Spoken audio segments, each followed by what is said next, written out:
This is Tuesday, September the 6th, 2022. This is the regular session of the Air Shirley Regional School Committee. And the time that I have is 6:30. Somebody, I can't see the clock, it's got a glare on it. 6:32. 6:32, if we have to be that person's. Okay. Engineer, we have engineers here. Those attending tonight's meeting should be aware that the meeting is being audio and video recorded by APAC and ASRSD. Any audience members who wish to record any part of the meeting must inform the chair, who will announce the recording. This is to comply with the Massachusetts wiretap statute.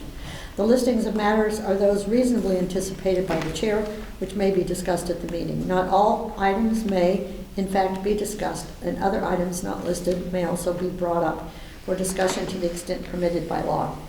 I would call the meeting to order.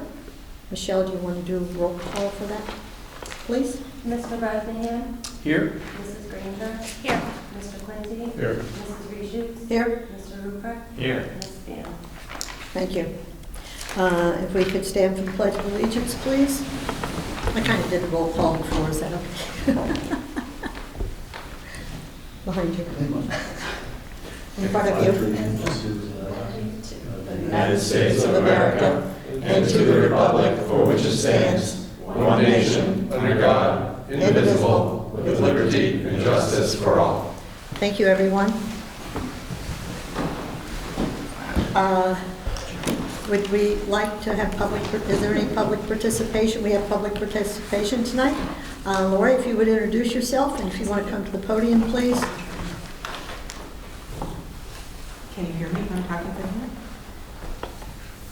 Yes? Okay. Hi, my name is Lori Nearing. I was privileged to be invited by Dr. Renda to speak at the opening day for teachers last Monday, and appreciate the few minutes you were able to carve out for us. I wanted to just briefly bring to your board's attention the work that we're doing with my organization called PACE, People of Air Concerned About the Environment. If you've lived here for a while, I hope you've heard of us before. PACE has been working on the remediation projects at Devens for a little over 20 years, since 1997. And I've been involved in it almost all that time, and I've served as president almost all that time. You may also be aware that we had PFAS in our drinking water for quite a number of years. We didn't know about it because we didn't test for it before, but Air was among the first communities in all of Massachusetts to do that testing because of proactive things that happened, both with our wonderful DPW director, Mark Wetzel, who's recently retired, and I think PACE was a little bit behind this as well. So we tested for PFAS early on. It was detected in 2016 in our drinking water. This is a chemical that we're learning a lot about, and it's now being filtered out. So you can feel relief that Air is among the first communities to have 2 fully functional filtration systems that are designed for each source that has different problems in each one. We got involved, PACE got involved about 4 years ago with an organization called Silent Spring Institute. This has got an international, national reputation for looking at chemical problems in drinking water in particular, and they invited PACE to participate in an national study with them. And so I gave a handout, I think you're missing one, James. You got there? Yeah, you got it. The handout that explains this study, we're just launching it now. And so I'd be delighted to come back to your board if you'd like at another time, give a longer presentation. We have a PowerPoint that we condense. We prove we can condense it into 12 minutes. You did. It's normally a 40-minute presentation, but we can go really fast. But if you have specific questions, you want to know a little bit more about what the problems are with PFAS, we'd be happy to help to explain that more. But I'm bringing it to your attention because we need 300 adults and 100 children from Air that lived in Air during the times that are listed on that from 2006 to 2018. And these people who volunteer with us will both get a gift certificate, but more importantly, they'll get their blood and urine tested for PFAS chemicals still in their bodies. And they'll be filling out a health survey so that we can submit that as part of this big national study that's going to include over 8,000 people altogether. So it's a really big national study. We don't know a lot about the health effects of PFAS yet. We know some things. There have been some studies, you may have heard of the DuPont study that was done. That was a really big impact in New Jersey. So we're helping support that study, and then participants can bring this information to their doctors and possibly correlate it to health issues that they're having. So we hope to get support from the whole community on this. We just got our office set up over at the hospital. They just hired 4 people, so we're just launching right now. I wanted to let you know about it, and I'd be happy to work with the schools as well. I mentioned this at our presentation on Monday, that we'd be just so delighted to be invited to come to classrooms. If you are comfortable with it, we'd like to have tables at various school events or sport events, so people can come to us who can explain more about what the study is all about. So thank you for this few minutes. I probably used up my 3 minutes. Questions? Does anybody have any questions or comments that you'd like from Lauren? I think if you come into a presentation, I mean, I spent a half an hour listening to account receivables for lunch, so I take the full 40-minute presentation. I think is important enough, so I wouldn't worry about paring it down in 12 minutes. If you have important things to say, I think we'd like to hear it. Be delighted to do that. Is this started already, Lori? Have you already started signing up people? And We've been collecting names of people who are interested for about a year now. We're now at a point where we can start making appointments to bring people in. The staff is getting trained right now, so they need like 3 or 4 weeks to get trained. It's pretty complicated, the process they need to use. But yes, we are taking names. If you, on the handout that I gave you, there's contact information so people can call and get onto the list for when you we're need ready about to 300 be one of the first participants. to Is call. that the number that you need about 300 participants? Is that the number? Minimum 300 adults, minimum 100 children. This study is also taking place in Hyannis, and they're not getting enough participants in Hyannis. So we may get some of their spots if people seem interested. Yeah. So if we can email or call to get put on the list, I think I would do it. Like, I lived here, I'll do it. Yes. You can Why also not? contact me. My contact information is on the PACE flyer. Okay. I'd be happy to follow through also. So, yeah, so is this something that we could send out in correspondence to the, Absolutely. like in the weekly update that people are interested? Yeah, we were planning on it. Perfect. Thank you. Mhm. Thank you for coming. Thank you. Good job. Thank you. Is there any other public participation, Ms. Town? Do we have anything online? No. All right. Hearing none other, I'll close public participation. And we'll move on to the consent agenda. We have approval of the August 16th, 2022 regular session minutes for release. And the B section of that is the warrant memo, so we can take them together. Did anybody have any additions or corrections to the minutes of August 16th? Hearing none, I'll move on to the AP warrant 1144 for $1,780.10 of August 19th. AP warrant 1145 dated August 19th for $830,595.07. And AP warrant 1177 dated 6/30 for $20,449.09. We have payroll warrants number 4 dated August 12th for $236,939.82. Payroll warrant 4.1 dated 8/12 for $509,278.19. Payroll number warrant 5 dated 8/26, $210,995.82. And we have payroll warrant dated payroll warrant 5.1 dated 8 August 26, 22 for $512,395.89.74. I would accept a motion if no one has any additions or corrections to approve the consent agenda. I'll make a motion that we approve the consent agenda as outlined by the chair. Seconded. Second, all in favor? Aye. Opposed? That's unanimous. Thank you. Next item that we are moving into new business, and I will turn this over to Dr. Adam Rinda. Thank you, Madam Chair. This July, Susan Knoll, the longtime director of the Before and After School Programs Extended Day at LAW, resigned, and so we took the opportunity to really look at the programs that we offer at LEW and Page Hilltop, and made a decision that it would make the most sense to have one director running both programs. One, to eliminate some redundancy, but also to be able to really look at what we're doing and bring these programs to the next level. We put out a posting and had some very strong interviews, and the strongest candidate, in our opinion, was Mary Beth Higgins, who is the new director of what right now we're calling ASCP, Air Shirley Childhood Program. Please come right up to the podium. Mary Beth comes to us with extensive experience running these programs and a principal, assistant principal certification and an elementary teaching certification for grades 1 through 6. Yes. So if you could give us a brief introduction and anything else that you're prepared.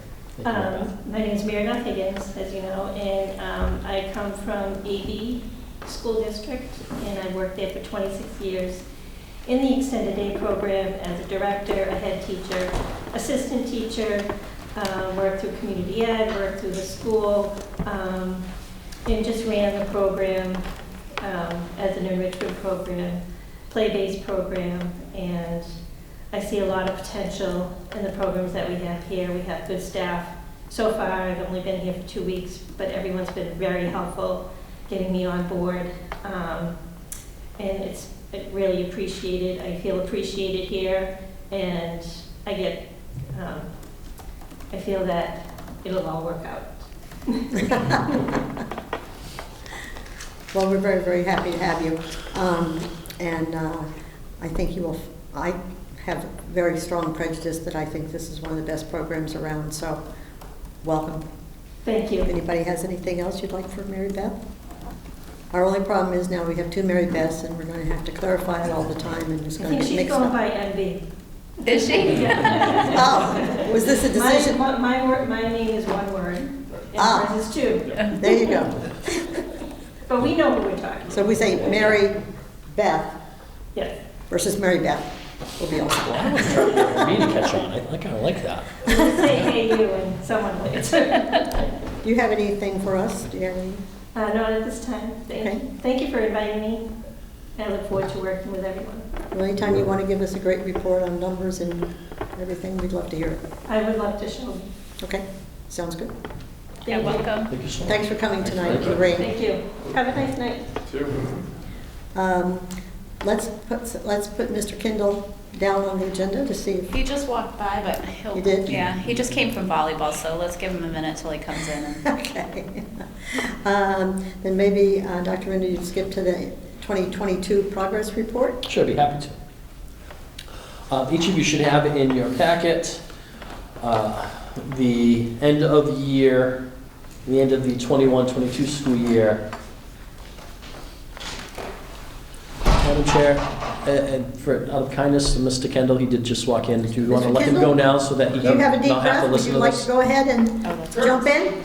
Yeah. Welcome. Mr. Kendall, I was going to go on about a 3-hour rant, so Welcome. figure we'll let you get out of here. Appreciate it. Just got back from volleyball, so it was good to get the fall sports season going. So they've been hard at work since August 19th for football and golf, and August 22nd for soccer and cheerleading, volleyball, cross country, and golf, preparing for the season. So today was supposed to be opening day for almost everybody, but since it hadn't rained for 3 months, they decided today would be a good day for rain to continue. So we canceled pretty much everything today except for volleyball. It was out at Marlboro today, and they did well, considering Marlboro is usually very strong. The JV1 team won, the JV2 team lost in a 3-set match, and the varsity just wrapped up. I just got the text that they fell in 4 sets to Marlboro today. But a good start to the season with a new coach. Kim Melanson is our new coach, one of our science teachers here at the high school. Her daughter Kristen, who is a paraprofessional here at the high school, is one of the JV coaches, and former Air Shirley student Sam Lawton is our other JV coach. So we have 3 teams for volleyball for the 2nd consecutive year, which is great. It's a growing sport for us. We had 36 registrations this year, so we're very pleased with that as it continues to grow. So volleyball started today. Golf was supposed to start today and continue with their defense of their championship from last year. But the rain canceled that, so they'll start up later this week on Thursday. They'll make up today's meet at St. Bernard's. They missed out a chance to play at Oak Hill today, but they'll get that in later September, when they compete against St. Bernard's in Fitchburg later this year. Soccer was supposed to start up today with a home game at Devon's, because the field is almost done, but not quite there. But that got canceled. But thank you to Hillary Andrews over at Mass Development, who was going to help us out and let us use their facilities today. It looks like, hopefully, the building inspector will be here tomorrow to inspect the stands and the press box, and we should be good to go with fans starting Thursday for the first home games for soccer. Still waiting on power out there, but we can play our soccer games in the afternoon, so that's a nice thing for us to be able to do. So we'll be starting with soccer on Thursday at home and then Friday at home. So we have Thursday, we have Littleton here, and then Friday the girls host, go off the top of my head, West Boylston, I believe.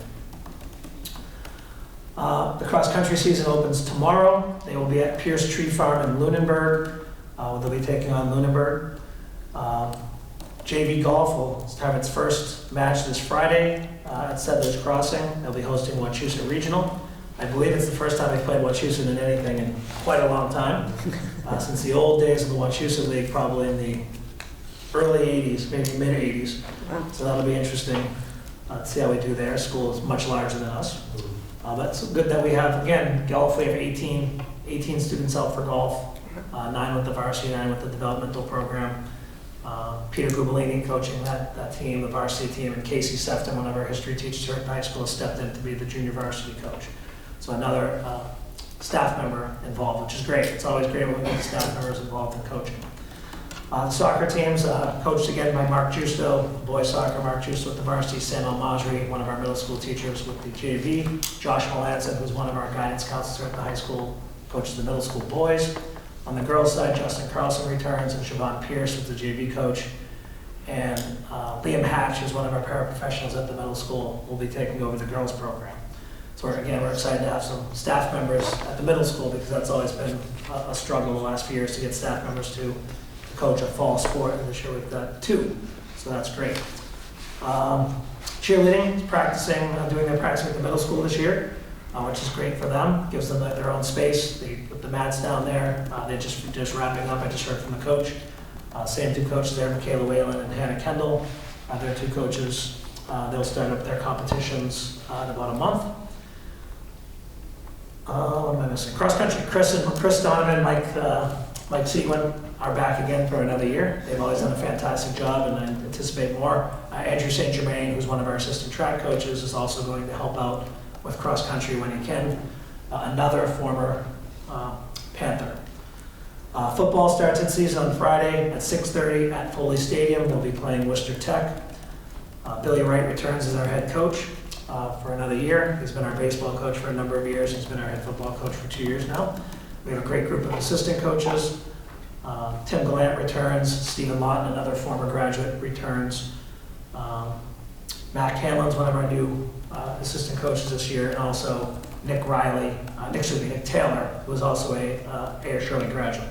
So again, we have 4 former students coaching, so that's a really nice thing for the school. It always says something about the coaches who were here before, when people are willing to come back and give something back. And it says a lot about those students as well. The football home opener is going to be on September 17th. We're just determining a time. It's a Saturday. As we're waiting on the lights to finish up, we figured a Saturday game might be a nice way to kick off. So we're looking at probably a 10 a.m. kickoff that works best for Worcester. We're playing Worcester North. And buses are an issue for them even on the weekend, so he thinks morning will be better, but we're just waiting to confirm that. So that'll be nice, a nice kickoff for the season. Hopefully a nice sunny day on September 17th.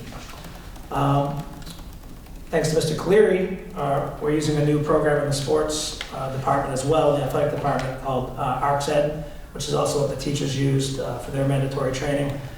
Coaches will take the mandatory courses. They'll still take their courses to the National Federation of High Schools as well, but they can also upload them right directly there, so we can keep, instead of having a Google Doc that keeps all this information, everything will just be in one spot. We don't have to worry about coaches emailing things, 5 days in a row with something. They just put, when they're done, they just put it on there. It's there, it keeps track of it for us. It's a great program. The modules that they watched on bullying and hazing were fantastic.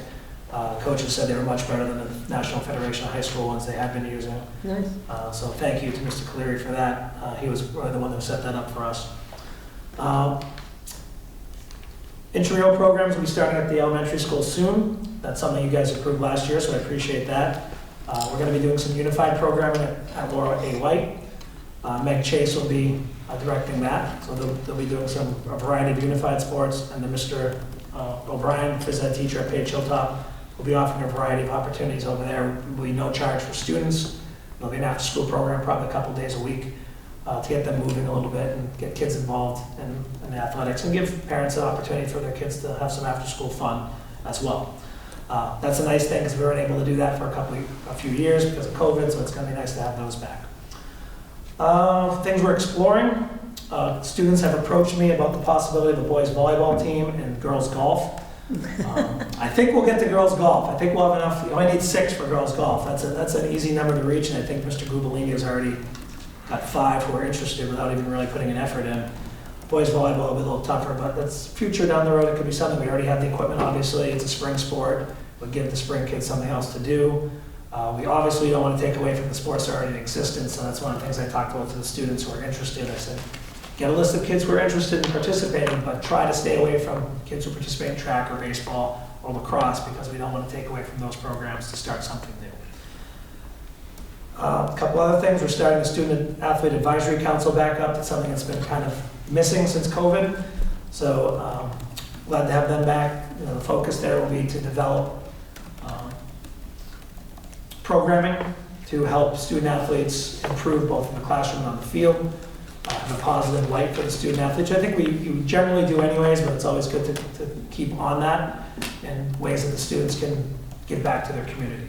They also will be operating on something we're trying to start up this year. We're hoping to get going, called the Panther Cup, which will be a competition between the classes involving attendance at sporting events, attendance at drama events, at band events, attendance at school, spirit weeks, those types of things, just keeping track of that and giving an award out at the end of each quarter. And then we're looking at some type of food reward for lunch, like a pizza day for the class or whatever. We haven't quite figured it out yet, but that's what the Student Advisory Council is going to be working on. And the last thing we're starting, and Spencer and Miriam have been great with supporting this, is something called the Golden Panther Award.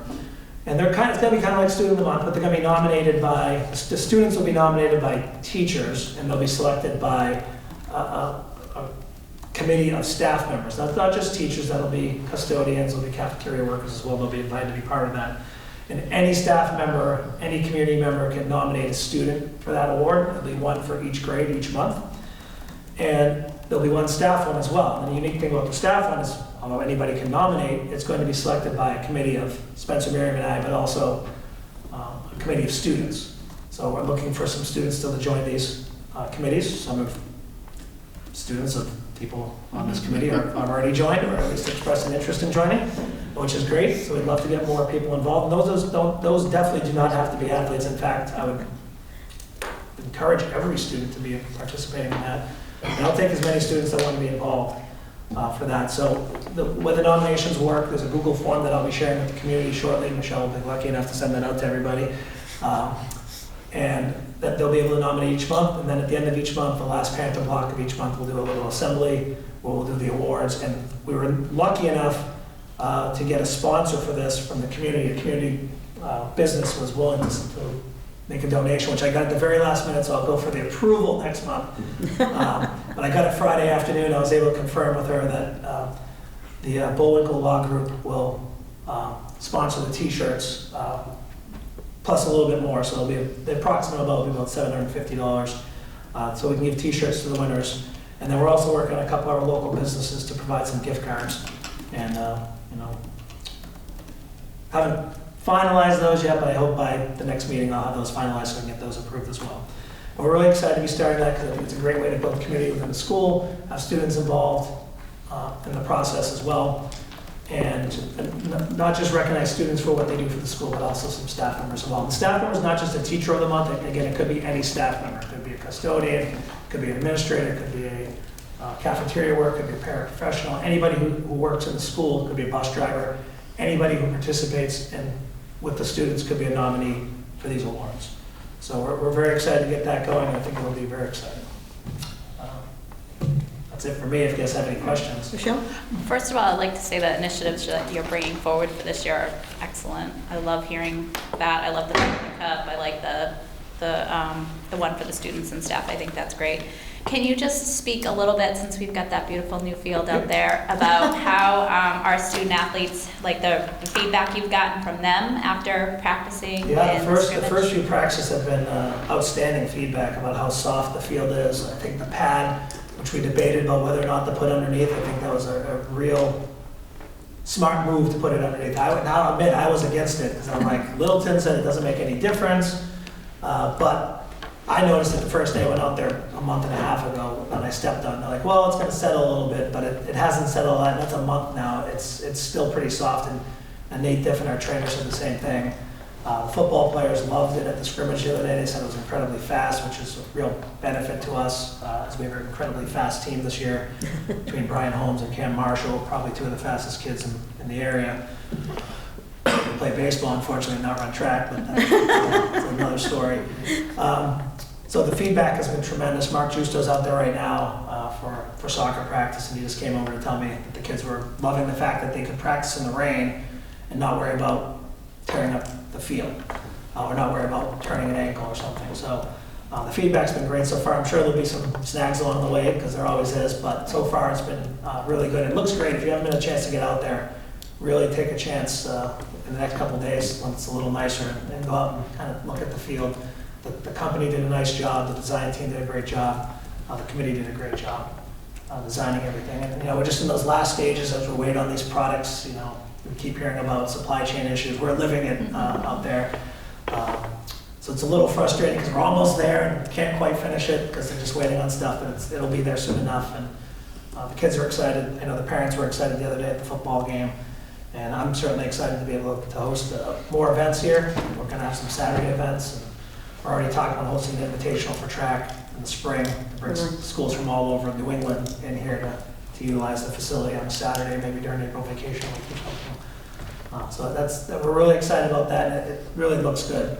And even the stuff that over in the baseball and softball field that's still under construction, if you go out there, you can start seeing where everything is. The foul poles are up. We've got some good donations coming in for that, so hopefully we'll be able to announce some other nice things that are going to be done for those two facilities soon. And that's thanks to the hard work of the fundraising committee, again, which some of you are also a part of. So I take no credit for the fundraising. That's all everybody else. The only idea I had was the bricks, and I didn't really sell any of those either. I just came up with the idea. But everybody else, Michelle, Kevin, Jonathan DeForge, Dan Gleason, have all been outstanding on that fundraising committee. And they've raised a ton of money, so credit to them for that. Thank you, Steve. Anyone? Kevin? The games, the first games on our beautiful new field, you said Thursday, Friday, day starts. Thursday, Friday should be 3:30 to 3:45 starts. Thursday should be at 3:30 because it's Littleton, so it's a nice short commute for them to get here. It's like 7 minutes. Friday might be a little later because it's a little bit more of a drive, but it should be great. And it's going to be nice and sunny, so we don't have to worry about darkness, which is nice about soccer. We should be able to fit both games in without any problem. And if we have to move any more games, Devon's has offered their fields up at a reduced price. And Lancaster's also, said that we could utilize their fields if we needed, but I don't think we're going to. I think we're going to be all set to go unless the lights get delayed a little bit more, then we might have to move a JV game somewhere, so we'll run out of light. But I think it's good. We do have one more program we don't know is going to take into effect, but I think it's going to, because I just haven't figured out how we're going to do it. But each month, we're going to do a DEI assembly. So for the diversity months that are each month that have been put on by the Anti-Defamation League. So the first month, I'm going to kind of run it, but then from there, I really want to hand it over to students to kind of run those assemblies and just do like a 10 or 15-minute presentation and then do some decorations in the hallways to celebrate each of the months. So the first one is Latinx month, which actually starts September 15th, which was nice because it gave me a couple extra weeks to kind of get that organized. But we'll do that one. I'll do that one for the students, I think, on the 15th. And then hopefully in October, when we start with the next month, it'll be a student-run presentation, which I think will be great for them to be able to do something like that, but also for the entire school to recognize the diversity we do have at the school, because there's quite a bit of diversity here. I think sometimes people often overlook that, but you walk around the hallways, you'll see the diversity we have here. And I think the kids I've spoken to about it are very excited about helping out. Great. So just trying to figure out the last components of that to make sure it happens. I almost hesitate to even mention it because it's a lot of moving pieces with it, but I think it'll happen. So I'm excited about that one as well as part of the DEI committee here, both here, but also with MIA. I think it's something important that we've been doing. I think we're making some real progress, and I think we're continuing in that direction, which is a good thing. And students are excited about it, which is even better, because those are the ones you need to be excited. It's one thing for me to be excited about it, but to have the students excited about it, I think, is the most important part of it. At least for me. Anyone else? Steve, fantastic. This is absolutely awesome. You're scary. Because as soon as you say something out loud like that, you're in trouble. Yep, right? I make sure that's accountability too. It's like be Sometimes careful need to what you have- say, because somebody's going to hold you to it. I'm gonna give you a pass though, because you've got a lot of stuff going on, so we will not be disappointed if this We'll get doesn't it come done. together. It's just a matter of figuring out which If it gets bumped students are gonna back, help out. if Yeah. it gets bumped a little bit, that's all right. It'll be there. We'll get it going. It's an important thing, and I think the students are excited. And when the students are excited, those things tend to happen Yeah. because they'll push it too. Just again, thank you to all of you in this room, because without the support of everybody here, the athletic program, the phys ed program, those things don't happen, because we need, obviously it's financial, but also the support that you guys show leads off into the town, and the people in town are become more supportive as well. And I think the towns have been great with everything, and I appreciate it. I know the athletes appreciate it. I know the coaches appreciate it, because they always mention that they really feel like they've been supported the last 4 or 5 years for athletics. And I know the PE teachers definitely feel the same way, because Mark and Lindsay always bring it up, as do Brian and Justin, and Deb and Justin at the elementary schools. They feel really supported by the district and what we do for phys ed. So I wanted to thank you on their behalf, because they don't often get the chance to come up here and do that, so I'm going to do that for them. And they all do a great job, and we're very fortunate to have all of them on our staff. And if I might put some kudos out for the staff who's come forward to do community things in the communities, that really shows the dedication beyond just what's on the field. And we've had that more than once, and I think, one hand washes the other. This is hopefully what you get, is that you Absolutely. get I this see you guys at exchange the games. stuff. I mean, almost all of you I've seen all of you at a game within the last year, which was not easy in the last year to get to a game with COVID and being on the road with a lot of things. So that support doesn't go unnoticed by the coaches and the students, I will tell you. They do notice it. I know sometimes you think they don't notice, but they notice everything, especially the kids. The kids definitely notice.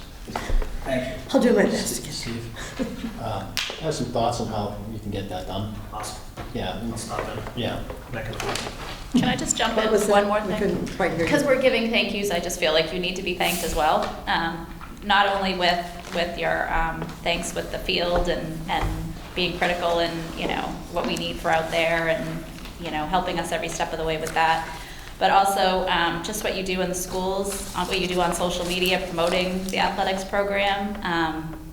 It's phenomenal. So I just want to give kudos to you too, because, all those people you thank, it starts at the top and goes down. So Thank you, and again, it's a team effort. Yeah. Sarah Ernst is part of that, Eric Crawford has been a part of it in the past with the social media and the making sure programs get done, and without them, some of that stuff may not get done. Family ID, Sarah pretty much has taken that over completely, which is nice, because it's one less thing on my plate that I have to worry about, which can get me focused on some of these other programs. And she's helping out with those too, so she's been a real nice addition as well, but thank you. Good. Anytime you want to come and give us wonderful news like this, Whenever I can, I'm happy to come. we can write you in the agenda, It'll and be a lot easier now that I might be here for night games. I can just come right in. maybe we could just leave you a permanent place, and then if you show up, we're all set. You don't have to worry about whether you're on the agenda, and we'll just put you Well, there. thank you. And the bus situation is about the same as it was last year. I'm hoping it'll be a little better, but we'll see.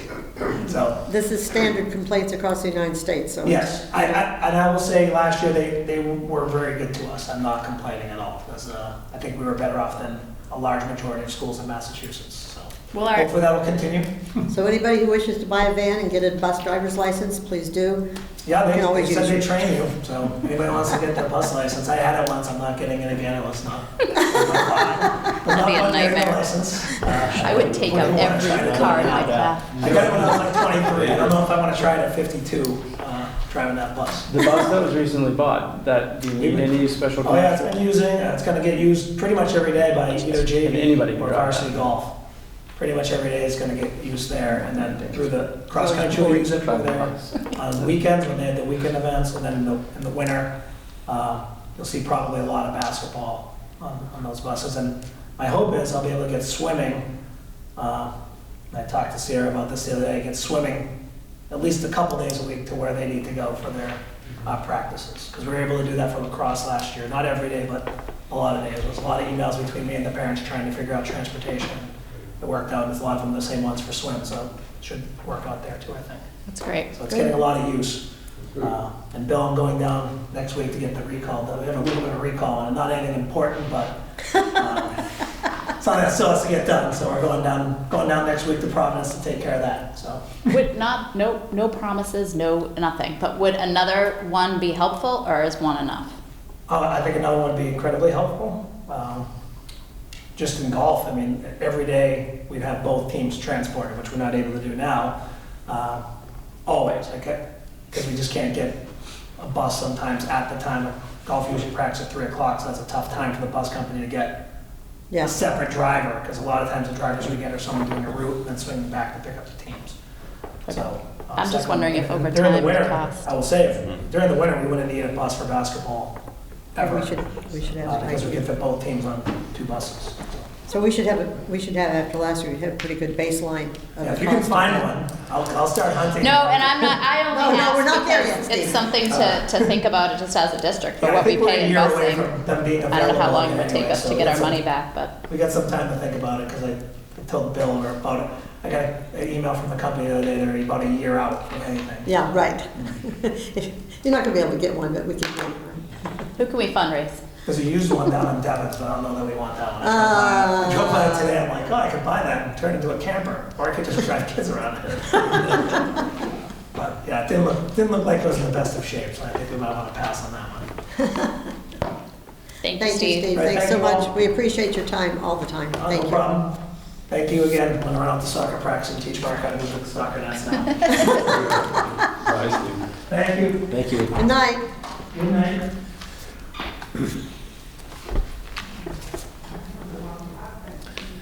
It's always good to hear. Yeah, it's unbelievable good Fantastic. news, right? Pardon? It was just all good news. Yep. Yeah. I love Mr. it. Rinder, would you like to continue with your end-of-year 2022 progress report? I'd love to, thank you. So all of you have I in don't front of think you it'd the end-of-year progress report for the 2021-22 superintendent's goals. You may recall that there are 3 goals, one involving equity, and more specifically an equity audit, one involving inclusion, specifically co-teaching, and one involving MTSS, specifically implementing a tiered system of social-emotional support. I believe it was in April where we did the mid-year summative, and though there is not much more information to share with you now than then, there are some key additions. What I've done to be a bit more concise for this meeting is you'll notice that under the goal, where there are key actions that are in bold, and then there are key actions that are in red. The key actions that are in bold are the original key actions from the goal from last year. The key actions in red are key actions that we added because we believe we needed these to meet the goal. So under the benchmarks, they're either marked complete, ongoing, in process, or incomplete. And you'll notice for the first goal, which was for the 2021-22 school year, to complete an equity audit, have a DEI advisory committee created, and have members begin to make recommendations for actions to be included in the district strategic plan. The actions will target results of the audit and will reduce inequities identified through the audit. We do have in the goal, when we have the results of the audit, this goal will be updated to include measurable outcomes. We received the equity audit this summer, so we have not updated that yet, but we will be updating it for the 2022-23 school year. And actually, the equity audits are in the folders that were shared to you today electronically. It is also in this binder, which we'll be getting to when we go over the superintendent's evaluation. And I'm happy to provide hard copies. We will provide hard copies of the equity audit to you this week. So to go back to this, you'll notice that there's only one key action that we feel is incomplete, and that was to present an action plan to the school committee. But we will address that, one of the new key actions. So key action number 8, and this is added. Principals are using school plans to address some needs through their DEI and other teams. An example of this is holiday celebrations. You'll see once you review the results of the equity audit, one of the findings was that some of our students, or many of our students, are feeling like they are not involved in some of the holiday celebrations that we have. It was very clear throughout all 4 schools. I talked to Mr. Deppie about this and asked if he was okay for me to use Page Hilltop as an example, because Page does an outstanding job of having many different celebrations. And the parent involvement is spectacular. So what we want to do is not have celebrations. We want to find a way to make these celebrations more inclusive and have everybody involved. Fred is 100% on board to do this. In fact, he is meeting with Jen Kolosko, who is the executive director of Lynch, and they are planning, she's going to help him plan on how to do this so that we're not stopping some of the wonderful events that we do, but just tweaking them so that all of our students can feel involved in an inclusive setting. Does that make sense? Mm-hmm. Okay. Number 9, the Lynch Leadership Academy will be working with Air Shirley Regional School District on a strategic plan to make the equity a through line throughout. So what we don't want is to have this audit. There's some key recommendations to make. Maybe follow those recommendations. We have a goal in equity every year, and that's where it lies, right? Superintendent has a goal in equity, and then we talk about it occasionally, and that's it. We want equity to be a through line through our strategic planning. There's equity as far as student involvement in different before and after school programs. There's equity involved in discipline issues. There's equity as far as curriculum and instruction, and even standards-based rigorous instruction is an equity issue for everybody. And that's actually one of their findings. So they're going to be helping us as we formulate the strategic plan this fall to make sure that we are able to do that. They have some experience doing this, and I believe having that outside lens, working with all of the administrators to do this, will really have the best of outcomes for that strategic plan. It's that, having been here a year, my vision is already going to be fogged a little bit from what we're doing. So I believe that clear kind of they really don't have a stake in the game, so to speak. They'll really be able to help us do that. Another part of this that we're going to do is the formation of a curriculum committee. One example of this, one of the recommendations in the audit, is to look at what we're doing for elementary ELA. It is not an evidence-based program and may or may not follow the science of reading. I can tell you that it follows the science of reading much more now than it did a year ago, mainly because of the excellent work of our assistant superintendent and his team. But Charlie's going to form a committee of some elementary teachers to look at what we're doing for reading, to see if we want to stick with what we're doing and infuse the science of reading to what we're already doing, or whether or not we'll be better suited to find a different curriculum product. So we want elementary teachers involved in this process. This could happen in other curriculum areas also. This is just one example. Any questions on that before I move on to goal number 2? So when you say finding a curriculum product, then is there really, I mean, we've gone through how many different things, millions. And it seems like they all may have some weaknesses that should we be looking at bringing our own experiences and knowledge and expertise into this a little bit more instead of looking at a product? So we Should do we be that. making our own product? Yeah, we do that I guess? now, right? We Yeah. use our expertise to supplement for where curriculum products are weak, right? One of the problems with, not a problem, but it's harder to do with what we're currently using than it is with some other products. I taught Fontes and Pinelli Readers and Writers Workshop when I was a reading teacher. But this is like, years ago, so don't ask me to do it today, please. But one of the issues is, as a newer teacher, I started off my first year doing this. I struggled. It was really difficult. I was lucky to have expert teachers around me that really knew this program, that were able to mentor me. When you have a lot of new staff, this is a very hard program to train staff on to become expert. It just is. And then parts of the science of reading that it doesn't incorporate are very difficult to supplement. We talked about phonics and what we're doing for phonics. Now, that's not to say that's not what we're going to do. We want to use the expertise we have in elementary schools for this example to make that decision and not jump into a new curriculum product. But we don't want to be short-sighted. We also want to look at some other products to see if that work is going to be worth it. Does that make sense? So there's always an expense when it comes to curriculum, whether you're buying a new curriculum or you're using the current one. Every year it's an expenditure, right? So it's not that an initial cost would be expensive, but Fontes and Pinelli's is a fairly expensive program to re-institute every year anyway.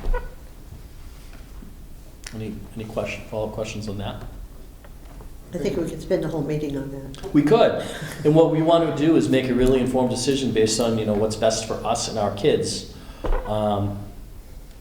And, if you were to ask me what the answer to that is right now, I don't know. I don't know if what's best is sticking with what we have or going with something new. I can tell you that if we were starting from scratch and we didn't have a product, we probably wouldn't go with what we have. Since you were you're probably the only person in the room that's gone through an equity audit before, can you think back when you first had to do it, and when you got to this stage, what kind of things you were encountering? Because now you're at, you've done the data collection, you kind of know where you're headed, and now you've got to, get the information to all the people that have to use it and figure out what kind of vehicle you're going to deliver. Yeah, so they're gonna, Lynch is gonna help us put together a presentation that will present to you again the actual end product. But they're gonna help us put together a presentation for all of our stakeholders. So we want, it's probably going to look somewhat like a PowerPoint, but be something that people can explore on their own. We can certainly talk about having some nights at each school where I would come present, Charlie and I could go present, and probably Tara and Lorraine also, two parents who have questions on this. I think it's important information to give a lot more than once. Right. Yeah. I think a presentation at each school and something people can find online, and something that maybe we send home in hard copy, too, like a 2 or 3 pager summary for each building. Yep. If I could suggest maybe thinking of doing that on Zoom, you might get better attendance because I think having people come out to meetings, I think we found during COVID, a lot of people attend if it's Zoom, they don't have to leave their house. Well, a lot of the PTOs are utilizing Zoom, and actually last year when I attended PTO meetings, they were only through Zoom.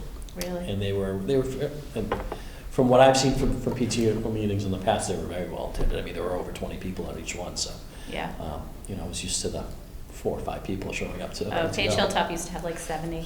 Oh, really? Yeah. Okay. So, yeah, so this was lower, but it was nice attendance. But I just mean like any district-wide meeting, I don't know, we've always had, I feel like we've had way better attendance on a Zoom structure format than having a night, you know, when parents have to leave their house, especially in the wintertime. Just a thought, I think that's a great idea. I to mean, maybe it's- offer it both ways or whatever. Well, we could offer it both ways, and we could do something like this where we might be presenting in person, but it's going out over Zoom. Yeah, Um, that's true too. Yeah, we could, yeah, I'm certainly happy to do that. I think the mixed media is always good, no matter what you're doing. As many different ways as you can approach it and present it is ultimately where you want to be. Well, people like choices. There wasn't too many positives of COVID, but I think we learned some things that were good, and that was definitely one of them. Yeah, I agree.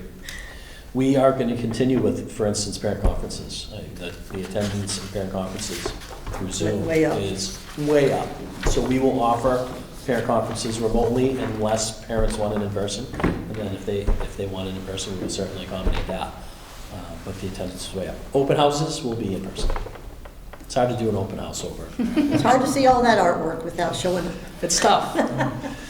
We need them in the building too, though. We need to, you know. There were some attempts at that during COVID, but that didn't work out so great. Well, keep trying, no matter what, keep beating the horse.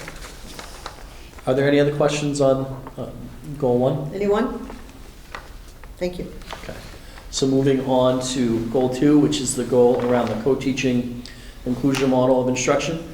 Our goal was to have co-teaching piloted in every building by the beginning of this year. We are also hoping to be piloting some co-teaching for English language learners. I'm happy to say that there is co-teaching happening in every single building, and in some buildings, more than one section. As far as special education goes, we have begun talks with our ELL teachers about starting that with those students and what data we will look at to determine whether or not our students are having a language issue still, or whether it could be some other type of issue, such as reading or just exposure, where we would want them in, not being pulled out for those services. But once again, if you look at the key actions that are in black, those are the original key actions from the goals from last year. And you'll notice we believe all of those are complete. Some of them are ongoing, such as 6 and 8. For 6, that is plans have been developed for regular dissemination of information on co-teaching to parents and other stakeholders. So we have a one-pager that we plan to give out to all parents with the parental rights that students and special education parents receive every year. We do want a tab on the district website, which is not up yet, and that's not been completed, which is why it's ongoing.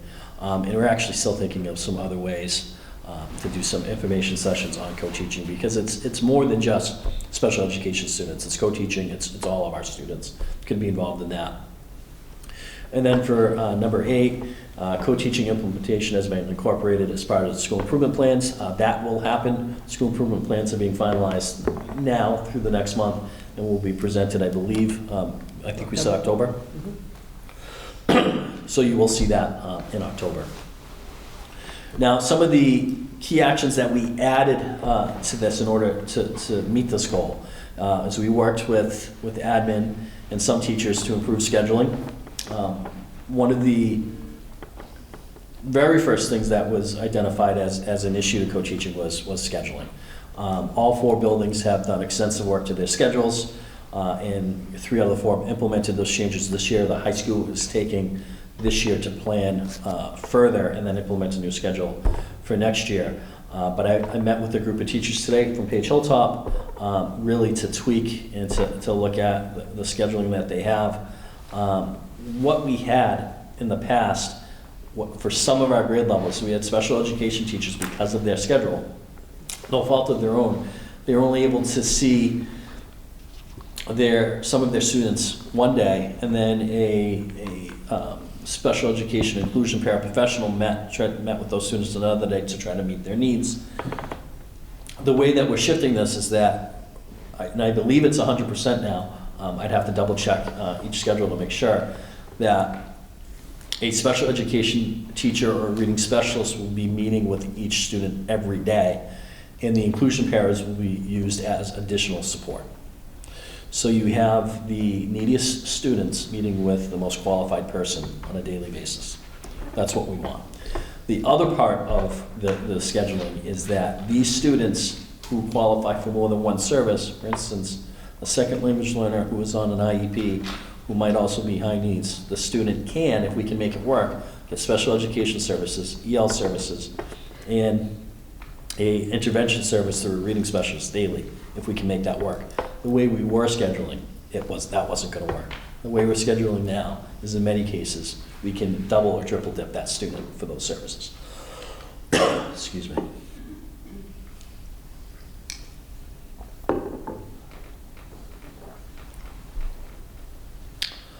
We're moving towards co-teaching model for some of our second language learners. We're in the very early stages of that. But to identify the problem for you, what's happening is the state makes these mandates, don't make much sense, that say we have to service kids in a certain way. So we have English language learners who don't speak English at all. They are completely non-English speakers, and we have second language learners who are almost fluent.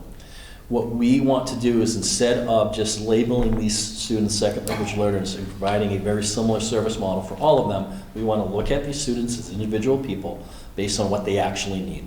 So when they take the access test gives them a different ratings from 1 through 5 on many different indicators. We want to look at that test, and when they're scoring around a 3 or above on different parts of that test, we want to use our teachers' expertise, some of our internal data, to make a decision whether we think that is still a language problem, or maybe that is a reading comprehension problem, maybe that is a language exposure problem, and put that student either in an intervention or just keep them in class, because that will actually be the best place for them.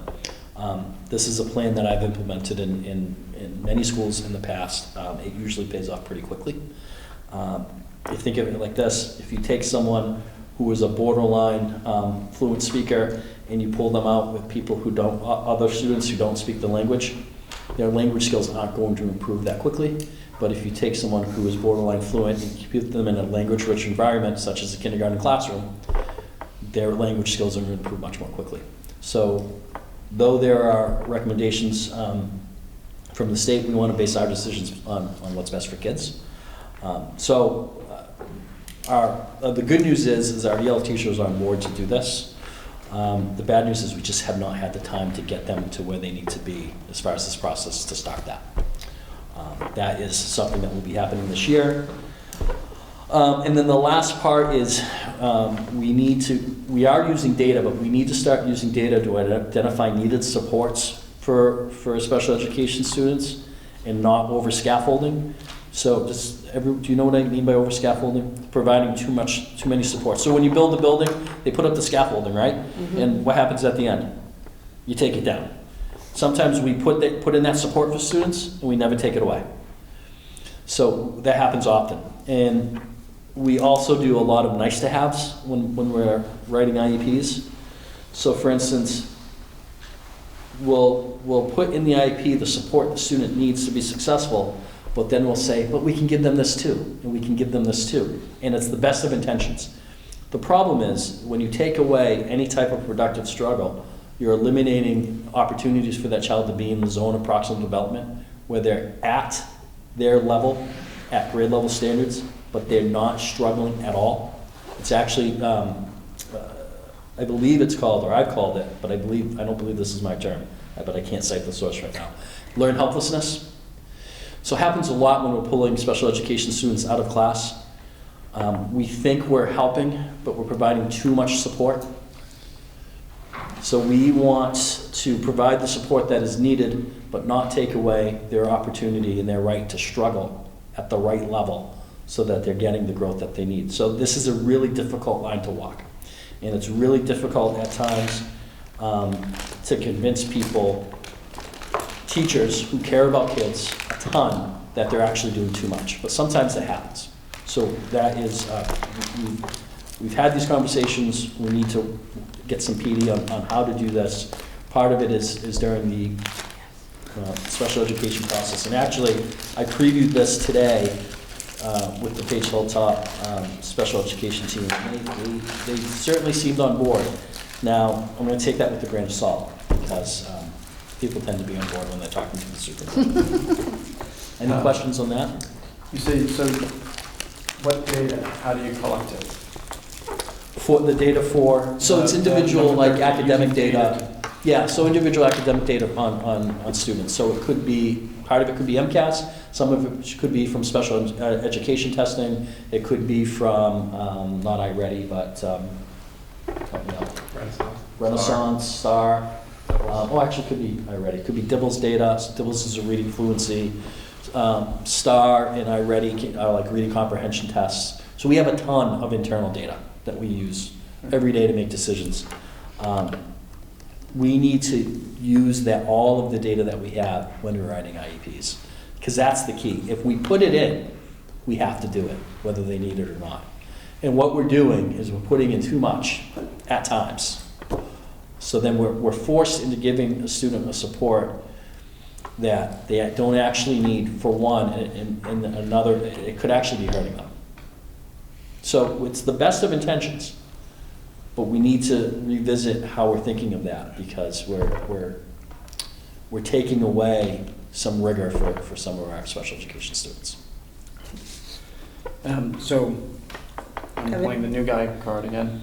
For my own edification, what was the plan before the co-teaching? Was it really single teacher, or It was pull-up, partial? almost all pull-up. There were some, some people tell you there was co-teaching happening in a couple pockets in the district. Some people were trained, some people weren't, but it was kind of what individual teachers and teams wanted to do. But it was it's safe to say it's mostly pull-up. Mhm. Yeah. Say We what? still have it was mostly pull-up. So students leaving the academic classroom into a smaller setting with a special education teacher. Pull out. It's mostly pull-up. Yeah, and we still have quite a bit of pull-up.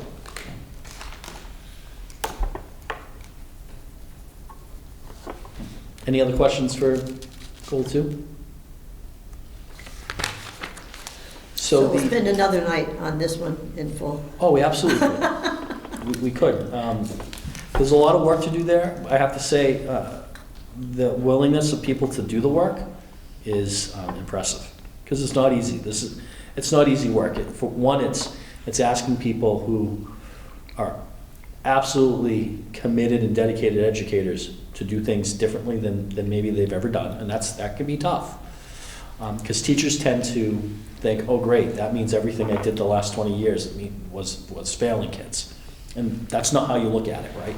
That's not how we look at it, but that's how teachers look at it.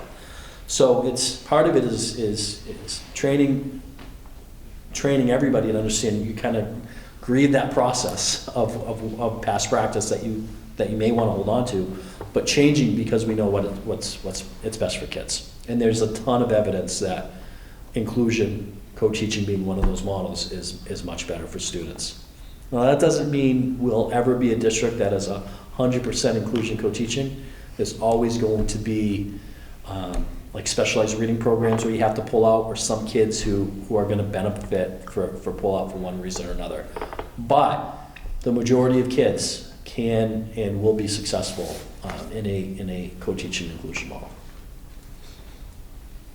Do you think there'll be a lot of Kim? moving around as people adjust to each other? I mean, you get your Felixes and your Oscars, and both have their own techniques, but this particular combination, I think, is not really what we're looking for.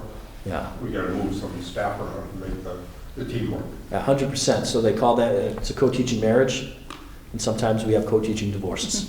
Right? And that's one of the first things they tell you in the training. You have to experiment with that and find the right people for the right team. But yeah, it happens. Yeah. Usually not that messy though.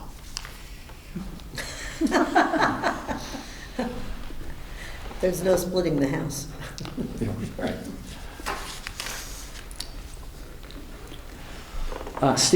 Goal 3 was about implementing a tiered system. It was really about MTSS, but specifically implementing a tiered system of social emotional support that would address mental health, behavioral, and social emotional needs.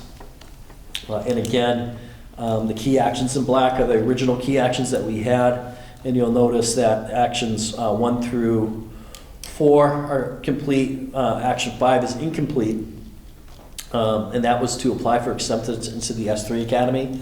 And after talking to Lorraine Wilson, our DEI and school counseling director, and our consultant, SEL consultant, Dr. Mann, we really decided we didn't need to be part of the S3 Academy. We were already beyond where their baseline was as far as training goes. Lorraine and Dr. Mann felt pretty strong about that. And having gone through the S3 Academy in the past, I have to agree. I don't think any of that PD would have excelled us any faster than what the schools have done themselves. And then these in red are some of the key actions that we added to this to meet this. The high school is currently using restorative practices. In fact, we have a staff member, Dana Kendall, who is a restorative practices expert working with the high school. She's also done work both in the middle school and both elementary schools. And both the middle and elementary schools are exploring this currently. I think the middle school is a bit further along. Yes. We have hired school psychologists to team with separate classrooms in the elementary buildings. Again, this is to try to provide for that clinical need first for these students, and so that when we are able to get to academics, it's actually easier. And this is an attempt to move from reactionary to preventative, which is not really what we are doing in the past. We have hired adjustment counselors in both the elementary and middle school. We are working with the Effective School Solutions to provide more clinical support for the high school, and we're actually borrowed from their model to, it was their model that we're borrowing from, is why we hired the school psychologists for the separate programs in the elementary schools. And the middle school has established a BRIGHT program. This program is to help transition students back to school, or to help them regulate during the day. And then there's actually one more that got cut off. We implemented a assistance request form, an SSG request form for teachers. This was presented by assistant principals on one of the first 2 days of school. This is specifically for teachers to ask for help for students who may be having issues behaviorally, with mental health, or some social emotional need, right? So it's not always acting out. It could be completely shut down. So for teachers who have tried every tool that they have and every trick that they have to get this student to engage and to live up and use the Tier 1 supports we have, teachers can fill out a very short form. I believe it's 4 questions: first name, last name, kind of what the issue is, and any other important information. This goes directly to assistant principals. This is to facilitate a conversation with the assistant principal and the teacher. A conversation, not back and forth emails. Walk to the room and have a conversation with the teacher. What is going on? The assistant principal and then the teacher can create an action plan together, with the assistant principal being able to allocate district resources. For instance, we can include a school psychologist, you can include a counselor, you can, if need be, we can request help from a BCBA. And this goes right into a spreadsheet for tracking. So it's not that we couldn't do these things in the past, we just weren't doing it in a way that it was able to be logged and tracked, and we could use the data to improve what we were doing, right? It was just kind of, if you happen to get the right person who knew how to solve the issue got fixed. If you didn't, it didn't, right? This is a more systematic way of doing that. To me, this might have the biggest impact. It's very informal in nature. It's meant to be informal in nature. It's meant to be based on building a relationship between the administration and the teachers. It is really the key to getting this system, the tiered system, to work. It is for the students that our Tier 1 doesn't work for. How do we ask for help? And how do we know if it worked? And who was supposed to do it? And when was it supposed to happen? And who do we need to follow up with? Right? So we'll see all of that right in a spreadsheet, and it will right from when the teacher presses enter on that Google form. Any questions on that? Jim? Of the 3 goals, this last one is like logarithmically more difficult, I think, than the other 2, because when you get into behavioral and acting and that whole integration thing, you know as well as I, throughout all inside the schools, and trying to integrate people and trying to change things that are not your purview, so. Yeah. I wish you the best, I know what you're up against, you know what you're Yeah. up against, everybody there knows what they have to face every day, but anything done here is a colossal improvement, because I know some of the homes that some of these kids have to go home to, and the fact that they can function at all is phenomenal. So if you can give them any sort of float, this is gonna help. It's gonna be a lot of work, and I wish you well with that. You know, thank you. We introduced this on opening day during convocation. And I believe I told teachers there, I really view my job as helping remove barriers. This is one of the ways that you do it. You can't remove it if you don't identify it, right? So that conversation between the assistant principal and the teacher, when that student is struggling, is where the teacher might find out what's going on at home. Because the assistant principal might know, or the teacher might know, and the assistant principal might not, or the school counselor might know. And really, when everybody knows what's going on at home, we can make adjustments for that kid, right? Otherwise, we can't. We'll think they're being defiant, they're being willfully non-compliant, they just don't want to do the work, they're not motivated. These are the things that we would hear in the past. Right. And to me, students are motivated when they have access, right? And they can't have access if they're thinking about, how am I going to eat, what am I going to eat for dinner?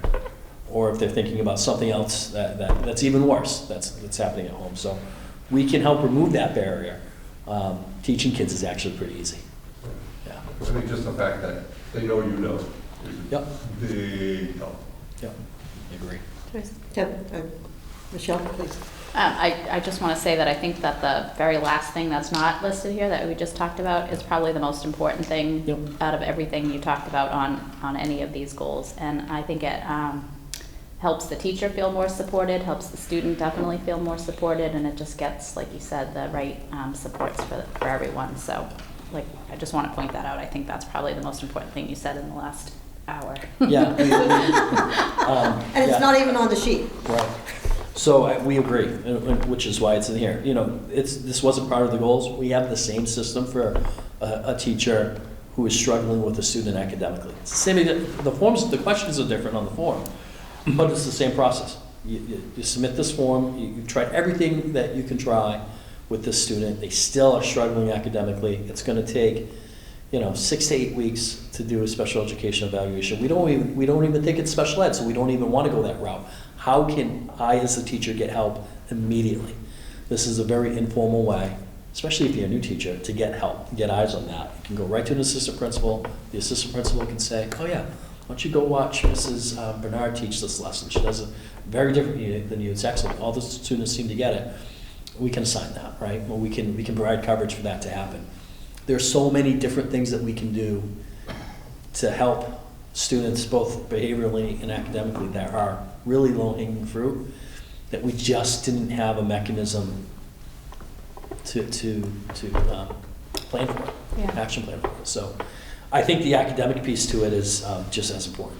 Yeah, I didn't realize there was an academic piece to it, and that's great too. Even like, in the high school situation, to get another student that really might excel in a subject to maybe tutor or, whatever, whatever. You can find ways to help. But then your students that assistant struggle. principal can step in with that, where your average teacher wouldn't have that opportunity or the reach out that the assistant principal can do. Yeah, I mean, part of this is going to be, especially at the high school level, the student's not connected to the school, right? Like, new student, not connected, not doing any programs. Maybe it's getting Steve Kendall involved and getting the kid in a sport and being part of a team. And, there's something to be said for that too. So I agree, it's identifying what the actual issue is. The issue isn't really the kid not wanting to do the work. Most kids, even high school kids, want to please if they can. Why are they choosing not to? What are they trying to tell us without telling us, right? So this is a way for people to do this, administration and teachers to do this together as a team through conversation, not back and forth emails. I'm going to keep saying that because people tend to go back and forth emails. A 2-minute conversation can replace 3 days of emails. Or 5 or 6. Yeah, absolutely. So I think that's a really important piece that we're all going to stress with here, but I think we're going to see a lot of improvement pretty quickly with this. I have to say that this is the first time I've ever really heard a description of what the assistant principal might be doing.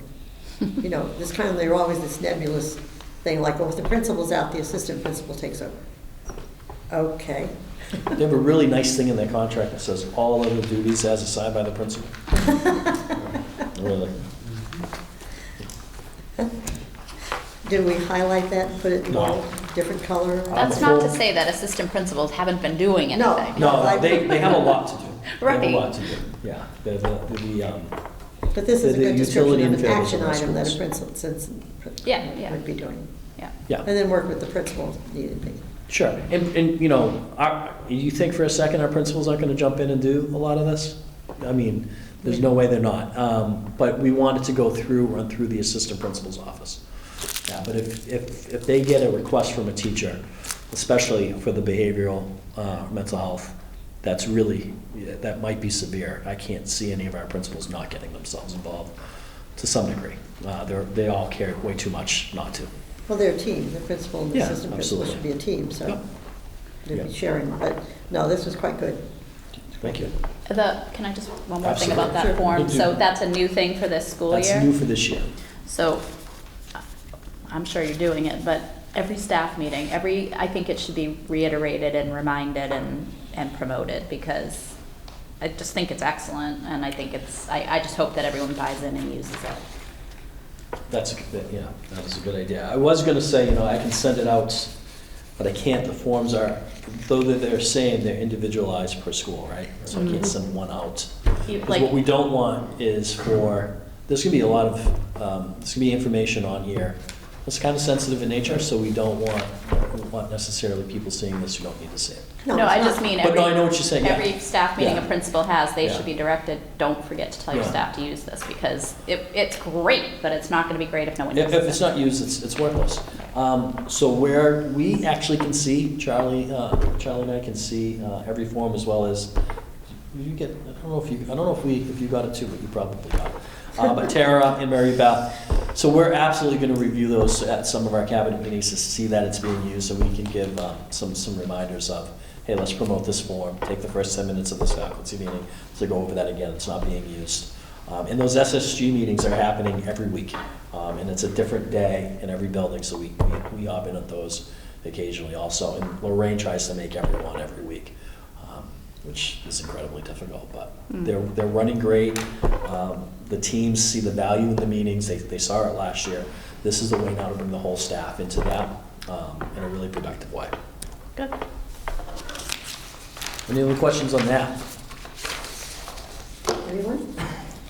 Okay, thank you. Thank you very much. This was very good. So this is our end of the year report. And then you just keep Yeah. getting to go on. This is, I hope you have I can plenty- keep a talking. little Can you bit of tell I'm dinner losing and- my voice? I don't know. if you Yeah, can some tell. lemonade I or don't know why. No, I'm okay. I'll get through it. Okay, so the superintendent's evaluation. So there are two pieces of information that you need in order to do this. The first that we're going to go over very quickly, because I believe most of you are familiar with this, is the rubric, the superintendent and district administration rubric. Okay. Now, I'm going to have a disclosure. I did not create this. I also did not create the form we're going to go over. Okay, there's lots of redundancy in that form. However, if you turn to page 2, what you're going to see is that there are 4 standards, which I believe all of you know. And under each standard, there are indicators. So the 4 standards are instructional leadership. Standard 2 is management and operation. Standard 3 is family and community engagement. And standard 4 is professional coaching. Under each one of those are indicators, and under each indicator can be some sub-indicators. Okay, so that's an overview of the entire rubric. If you look at page 2, what you'll see is standard 1. Gives you a brief explanation of what standard 1 is, instructional leadership. And then it has indicator 1A. And it tells you what indicator 1A is, which is ensures that all instructional staff design effective and rigorous standards-based units of instruction consisting of well-structured lessons with measurable outcomes. And then under that, you have what is the rubric part of this. Unsatisfactory, needs improvement, proficient, exemplary. Each one of those is an explanation of what is exemplary, what is proficient, what is needs improvement. Right, so I don't think we need to go through all standards and all indicators. It goes the same way through all four, okay? So this could be useful to you when you are looking at, I'm now going to ask you to look at the end of cycle evaluation report. This is superintendent. This could be useful to you when you're filling this out. One thing that you were given today was a electronic evidence folder for the goals. That is also in hard copy. Madam Chair, I was told past practice is to make one binder and keep it in the superintendent's office. Is that okay? So we do have. Works for everybody, then it. So we do have a hard copy in binder for the goals. What you will be receiving by Friday from me is a brief summary of where we are in each standard. Okay, very brief paragraph with some links to evidence. We'll also have a binder with that evidence printed out in the superintendent's office. On page 1 and 2, and this is where the redundancy comes in. There are, step 1 is you give an overall rating for the goals. So you can write that did not meet the goal, some progress met on the goal, significant progress met or exceeds. Make sense? Mm-hmm. Okay. Step 2 is you're going to give an overall rating under each standard. Standard 1, instructional leadership, management and operations, family and community engagement, professional culture. Okay. Then on the next page, page 2, step 3 is an overall rating based on the ratings of the goals and the 4 standards. Does that make sense? Mm-hmm. So you're using your ratings from the 3 goals in your ratings. It's a I know. scorecard. If you wish to I'm use. scorecard on the scorecard. It's awful. It's like the short I'm going to say program, again, long I did not design this form. This is from the Department of Ed, So okay? we shouldn't hold you accountable for this. Don't hold me accountable for the Right. form. On- So, and on then, Defining the form. step 3 Does not. is the overall rating for the superintendent. And then step 4 is any comments that you wish to make. Thumbs up. Okay, keep going. I know most of you have been through this before, so now, on page 3, I'm going to list the goals for you here once again. This is just a tool. You can use this or not use this, right? This is just a place where you can have your ratings for the goals here. They'll be the same goals that are listed on page 1. So this is what teachers go through, so this is healthy. Page 3 of what? This is page 3. Which page 3? You will be receiving page 3 pre-populated with the goals. Oh, I'm pre-populated? going to pre-populate that with the goals Okay. for you, yes. Thank you. And in fact, if you like, I can pre-populate, no, there's no place to put the No, goals. How about you write the comments too? I mean, if you want me to, I'm just kidding. no. You just did it, give it progress. Now, No, I we will can do give it. you the rest of this is just simply each standard with its indicators where you can mark unsatisfactory, needs improvement, proficient, or exemplary. What I will supply to you by Friday is a summary of standards 1, 2, 3, and 4 that touch upon each of the indicators with some evidence linked. Where I'm not gonna have a rating, but just some evidence of so that you can look through it and provide a rating for each indicator if you so choose, or for the overall standard if that's the way that you would like to do that. Now, any questions on that? Kevin. Same copy. Let's see. We've only been looking at this. And when I look at it, I'll Yeah, I'll get in touch. I want to say it'll make sense, but it probably It doesn't doesn't. make sense, but you'll get it. So this is what is supplied by the Department of Ed for the evaluation. It's worth the rubrics is certainly worth a look. There's some really good parts of it. There's some that are not so good. The form, it's a little too complicated for my liking, to be honest. But it gives you just kind of a basis, especially if you haven't done it before. If you would like, I'm more than happy to put on my summary for standards 1 through 4. I'm more than happy to put the indicator ratings on there. So if you want to rate right on that form, you can. Is that something that you would like? I'm sorry, believe- say that again? I'm more than happy to put the indicators, unsatisfactory, needs improvement, proficient, exemplary, right on my summary of standards 1 through 4. So if you so choose, you can mark that form directly and not have to mark this form. Does that make sense? No. I don't know how many people may feel that none of that is descriptive enough to really get across the thoughts that they want to get across. Sure. So we find some people will not do any of that and simply write their own commentary. And I can compile that, so it's all, we don't know who does what. So nobody has to feel like they're, going to be put on the spot. Well, Madam Chair, Yeah. that was the next thing I was going to say, is you have the hard job of compiling all of that and making sense of it. And the only way I'll be able to do that is have a deadline, and let me think about it for a couple of days, and I'll come up with a deadline. But probably middle of October or so, or maybe 1st of October. So, because we don't want to let this sit. And I don't send emails, but I will call you. I'm more than happy to answer more questions on the site, or if you have questions that pop up and email me or want to call, I'm more than happy to do that. My apologies if I did not make sense of the, No, Desi's- you didn't, it's not you, it's Yeah. just it. no, it is more so the form than the rubric.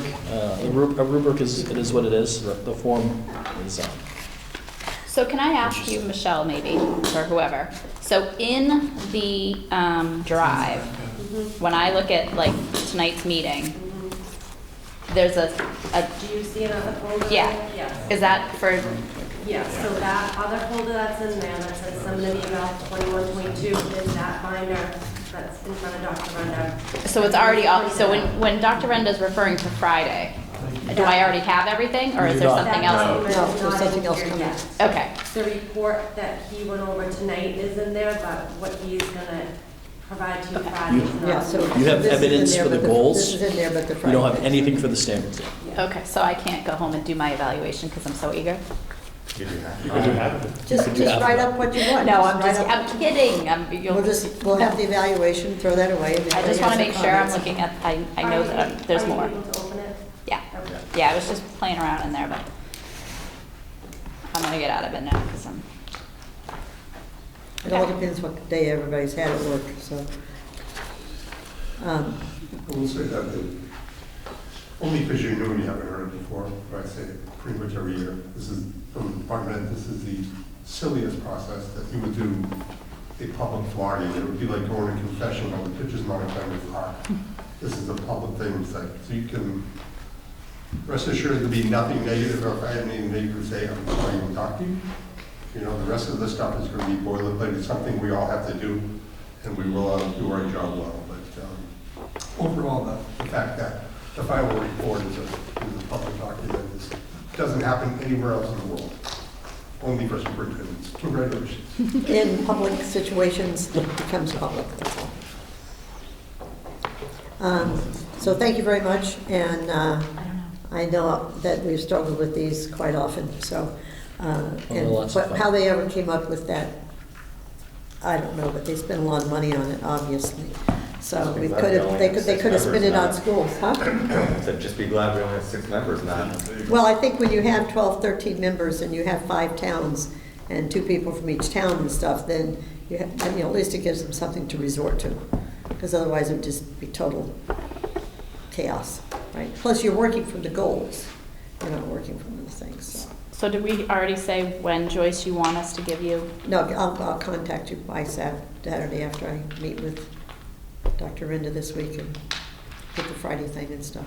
It won't be in 2 weeks because that's just not enough time with everything that's going on. And Erica, I'm sure, wants to be in on it. She has a personal thing going on, so.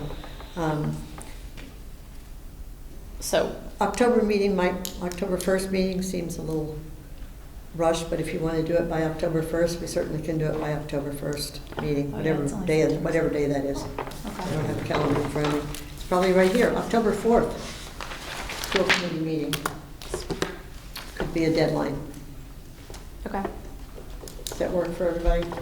Well, we can start with that and then if people need more time. Well, we can always be fluid. Okay. Okay, so.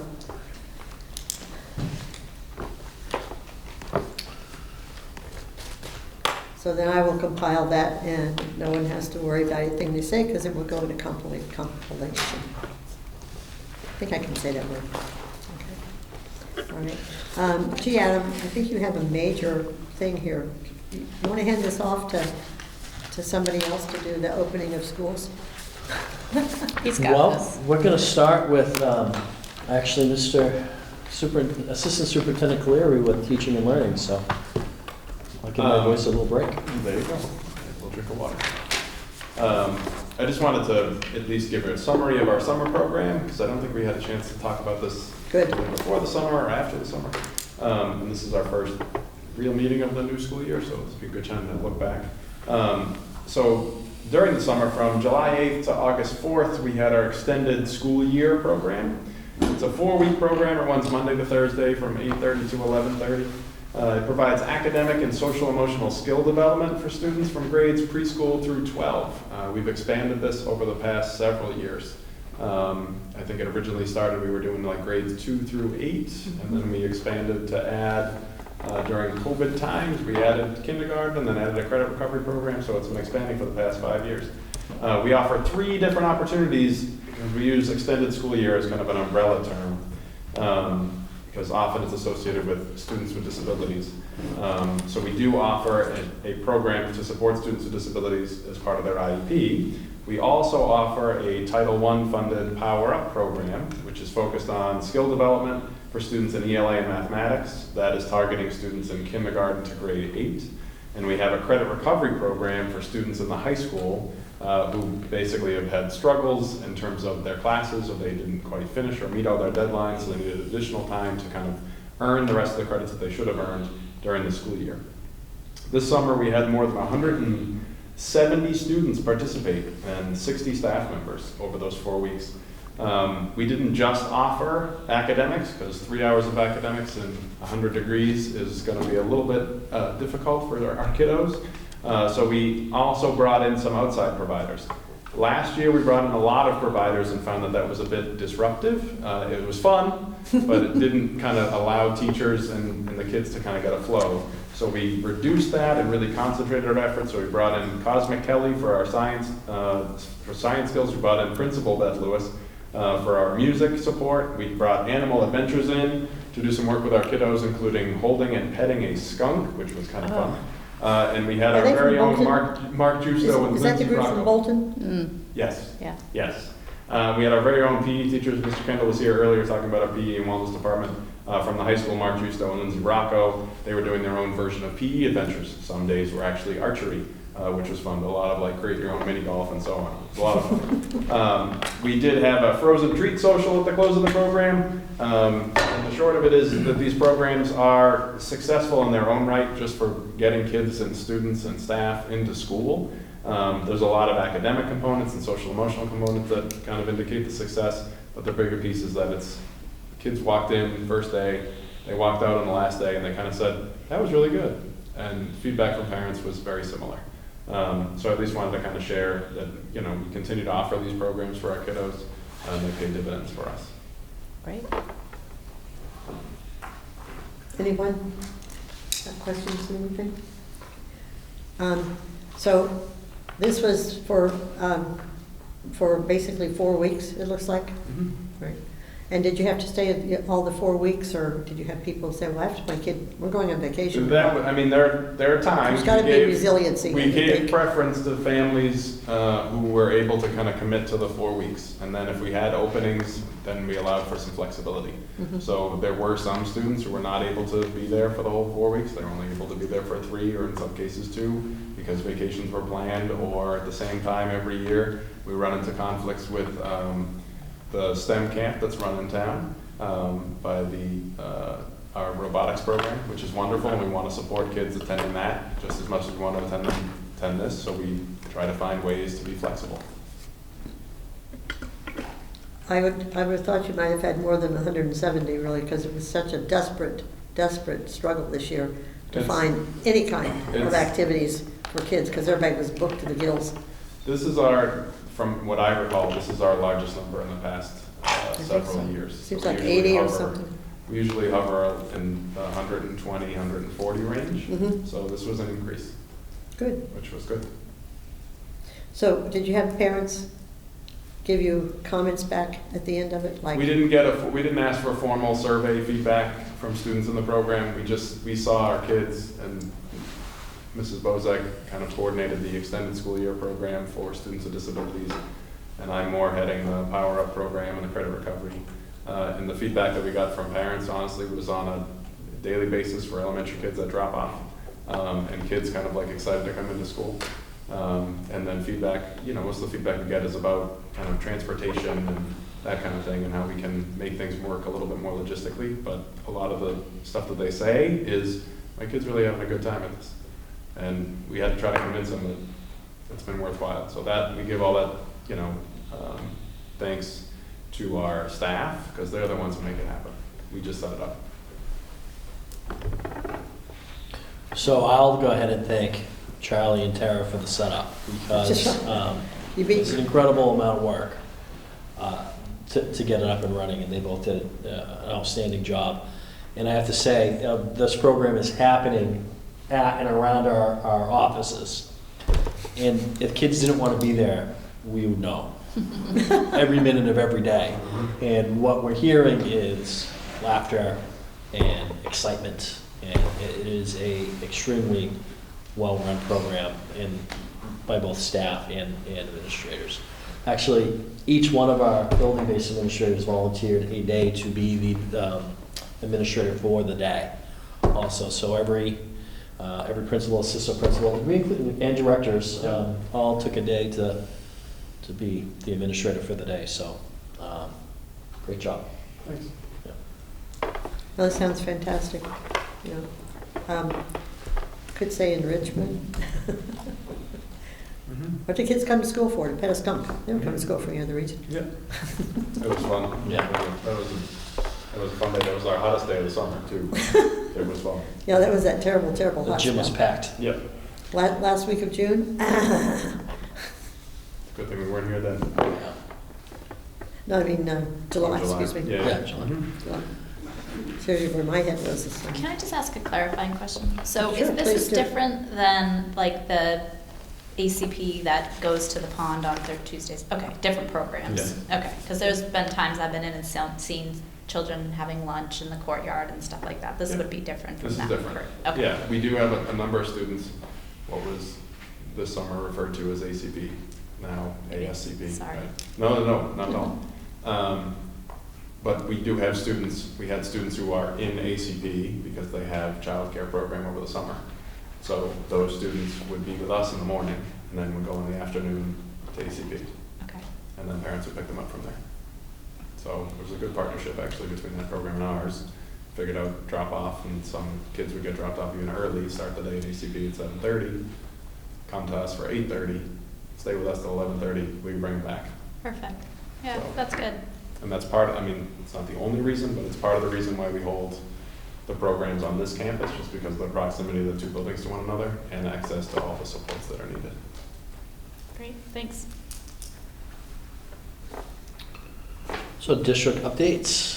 Convocation was Monday, August 29th. It went very well. There was breakfast and lunch served that day. As you heard earlier, Laura Nearing, an air resident, presented with Dr. Laurel Shader, senior scientist in environmental chemistry and engineering at Silent Spring Institute in Newton, Mass, on the dangers of PFAS in our drinking water.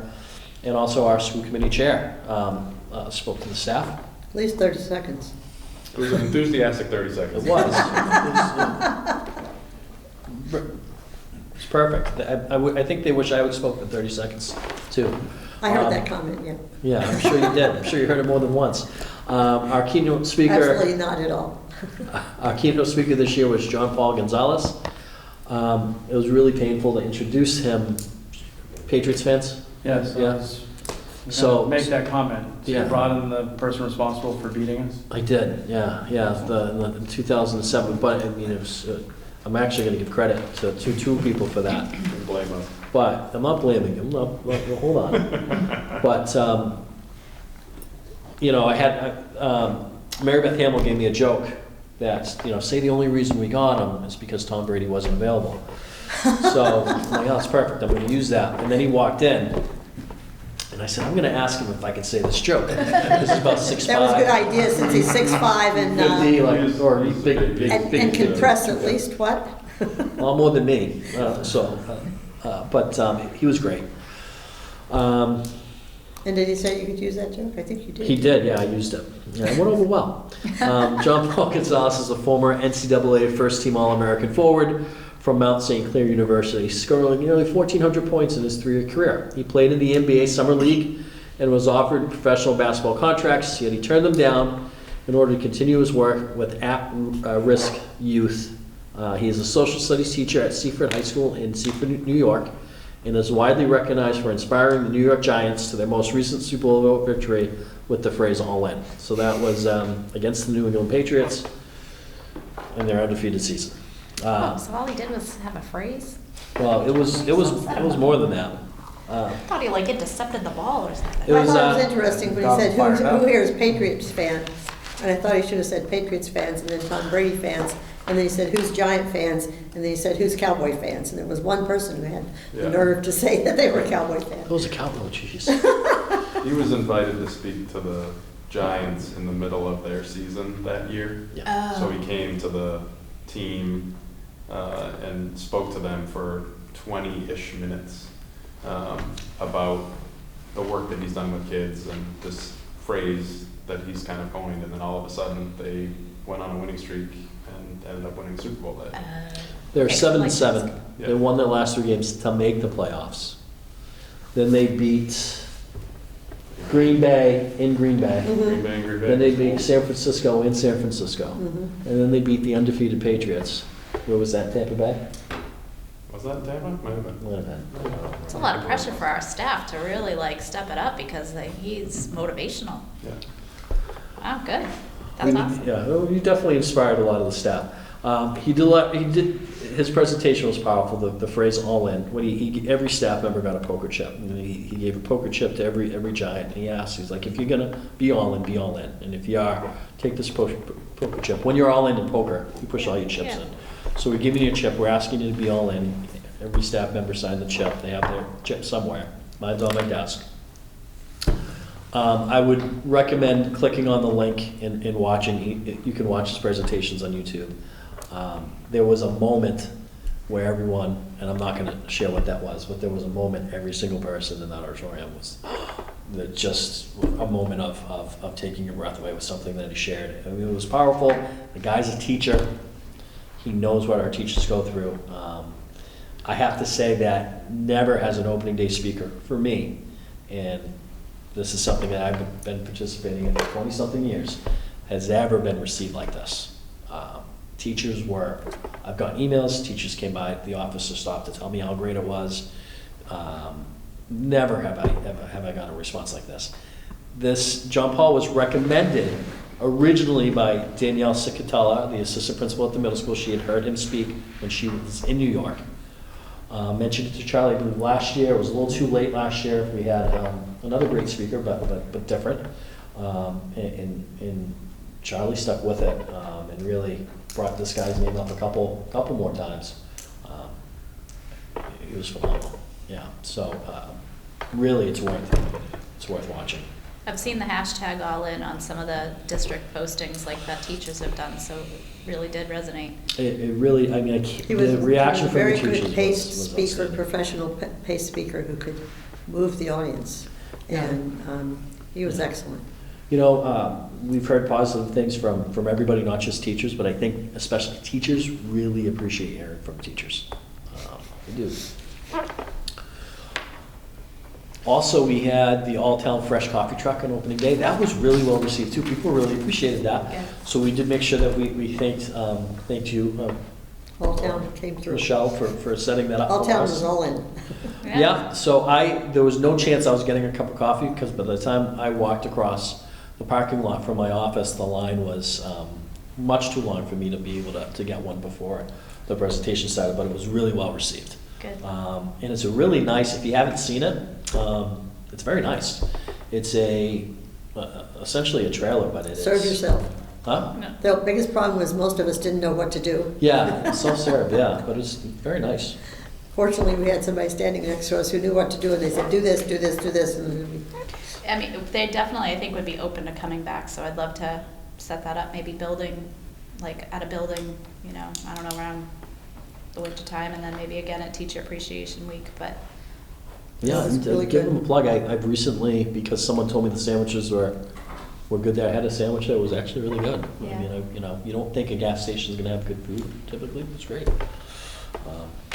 I did see Cataldo because I had been here that morning for something else for the fields, and so I had said to the construction guys, go over there and get your coffee. Well, apparently they all went over, took a picture, and they put it on their Instagram page. Oh, nice. Oh, Yeah, that's great. So they got I'm glad they were able to partake as well.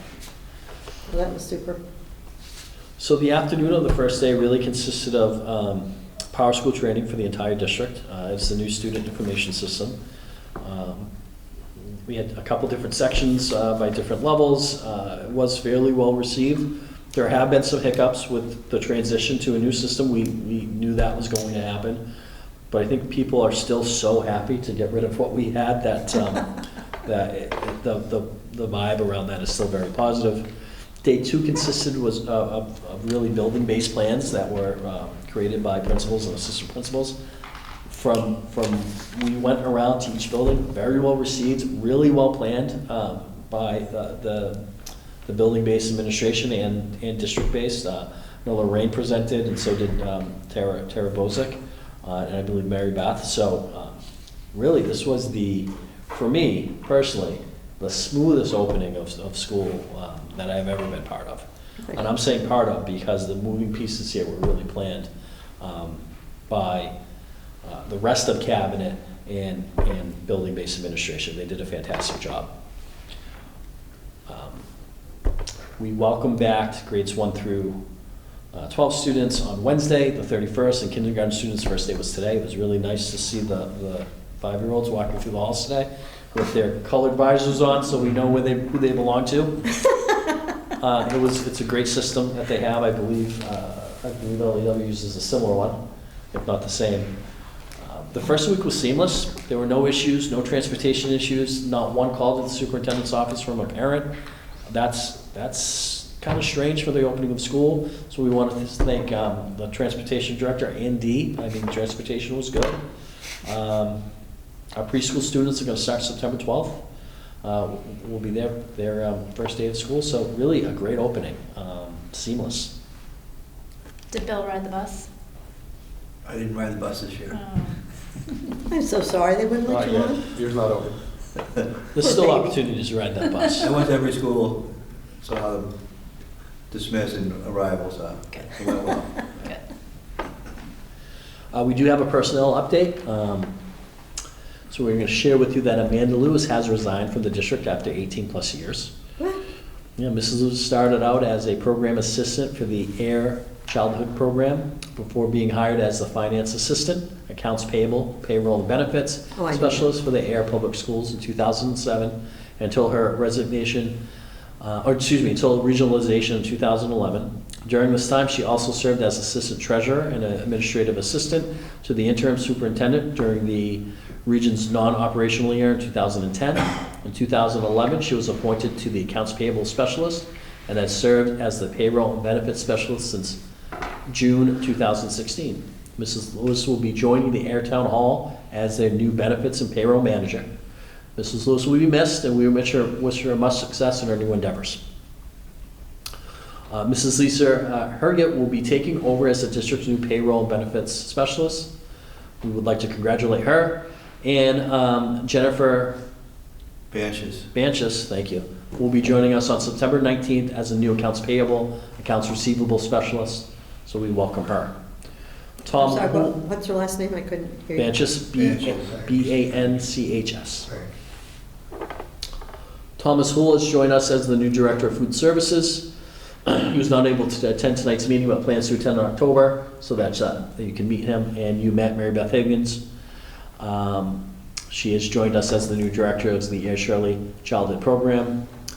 We wish a warm welcome to Mr. Hool and Mrs. Higgins, and we are happy to have them both. Some of you may remember Mr. Hool. This is his second stint with Air, at least. He was with us in the 2006 to 2011? Yeah, before regionalization. Yeah, he was out in Shirley and Lunenburg as well. So far, that has been a fairly seamless transition too.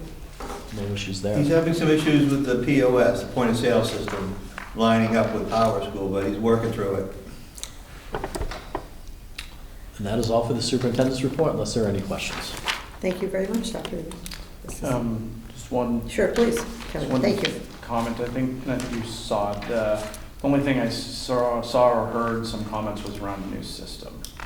If there is any Power School? opportunity to communicate that earlier.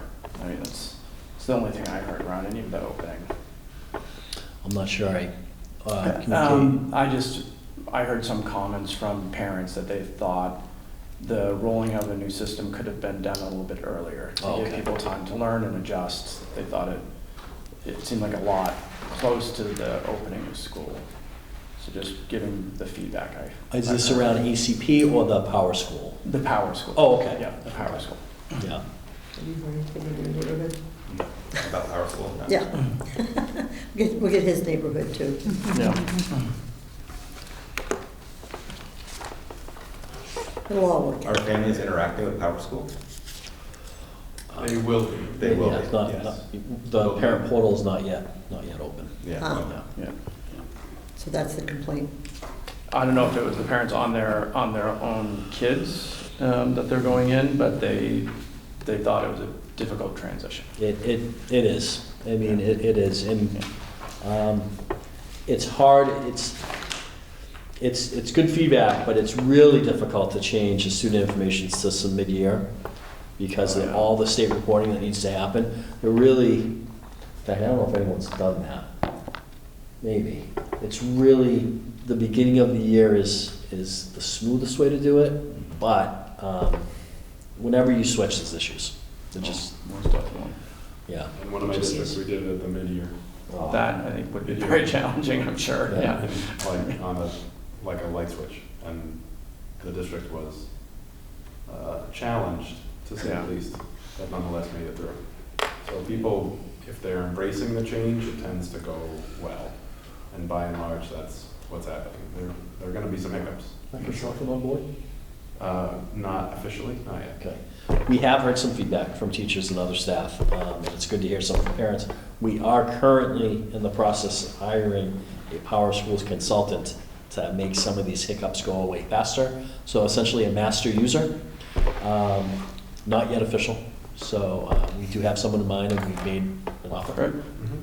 We're just waiting for confirmation. So we're hearing people that it could be smoother. We're trying to make that smoother, but even with that, there'll be a hiccup or two as we transition fully.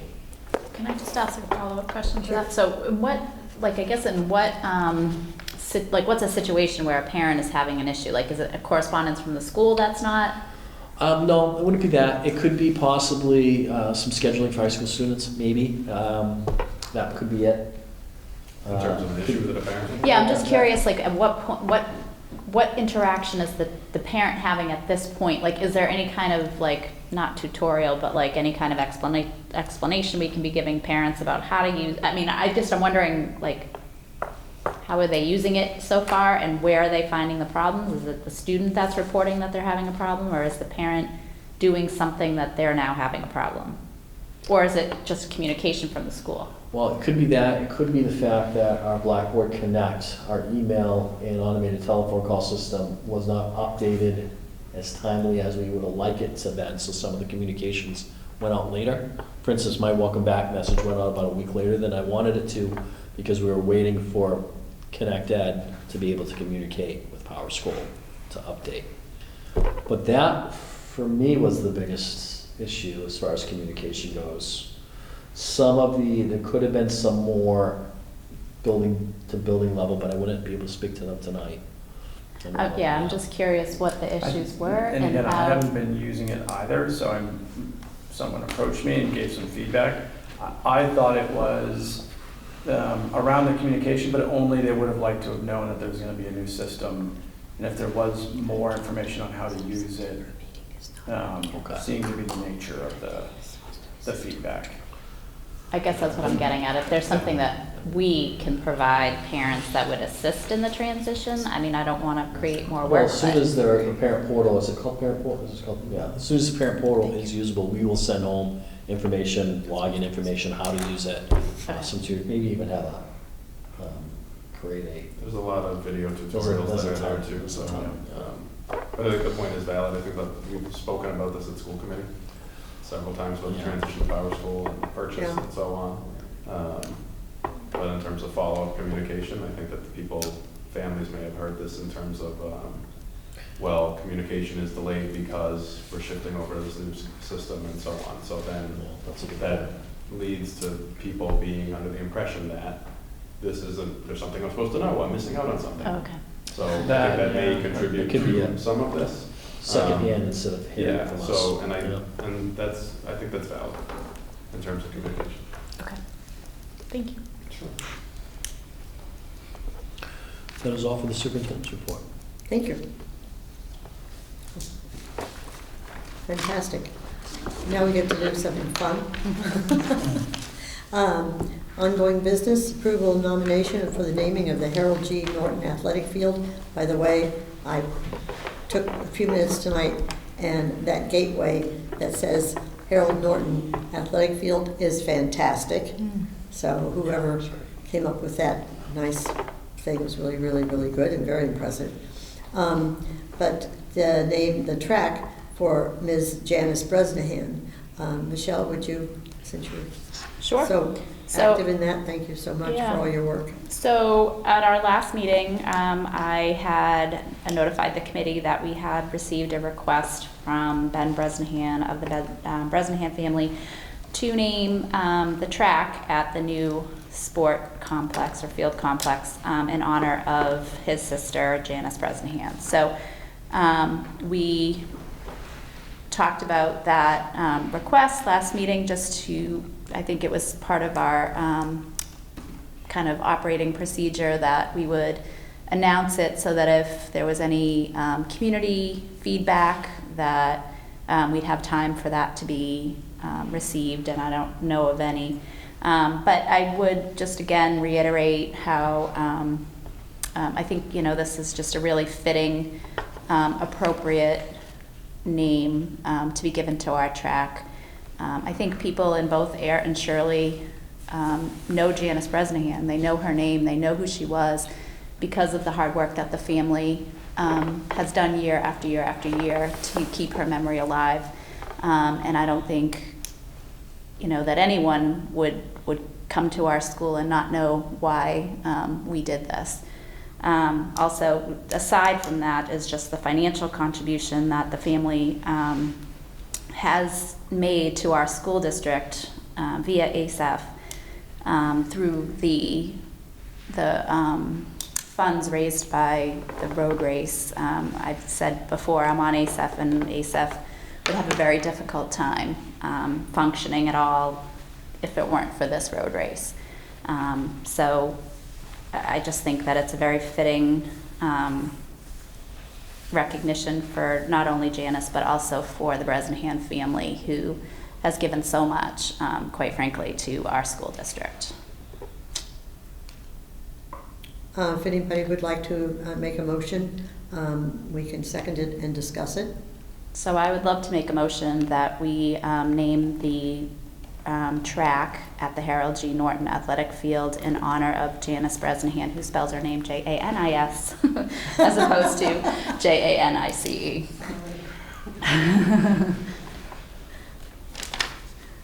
There's a motion on the floor. Is there a second? I will second that motion. The dramatic pause. Everybody was thinking it's only proper. I will recuse myself from this vote. Mr. Bresnahan, when you recuse yourself, you not only have to leave the table, you actually leave the room. I learned that the hard way. By not leaving the room. I'll wait for the signal. We'll leave you out there for the rest of the time. Okay, so we still have a quorum for a vote, so that's good. And does anybody like to make any comments or questions or negative or positive comments on this item? Hearing none, I would call for a vote. We could try voice vote first, and then we can go to a roll call if we need to. Yeah. All in favor, say aye. Aye. All opposed? Hearing none, it's a unanimous vote to name the track after Janice Bresnahan, spelled with an S. Thanks, guys. I'll go get Kevin. Did you see him? That's probably out here somewhere. I didn't even know if Kevin wanted to second that motion. I was trying to give him space. You can't. Wow.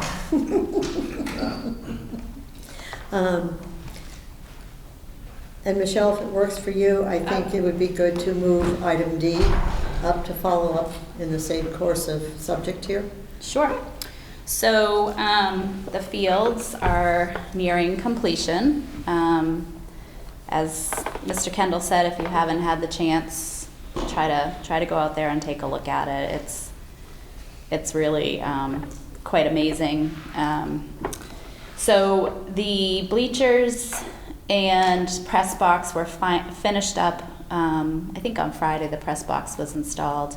So we're waiting on the building inspector to come out to give the blessing for the use of the stands. So I know that football did have a scrimmage out there, I think on Friday, but you know, people are not supposed to be in the stands without that blessing. So I know Mr. Kendall doesn't really want to host a soccer game until that happens. So we've been told that the building inspector will be on site tomorrow to do that, and then soccer can proceed on Thursday. There is kind of an ongoing issue with electricity to the field, and we found out today that you know, it's going to be a couple more weeks. Some of the components of the electrical cabinet aren't here, so that's going to delay power. So we're looking into, you know, maybe using a generator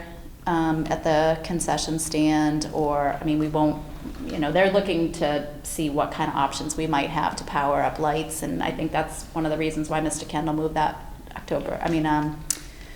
September 16th game to the Saturday, so that we'd have daylight and wouldn't need the lights. And I think they think that they can power up the scoreboard using some sort of generator, so we'd be able to have football. So we're definitely you know, trying to work out those kinks and proceed with the season as best as we can.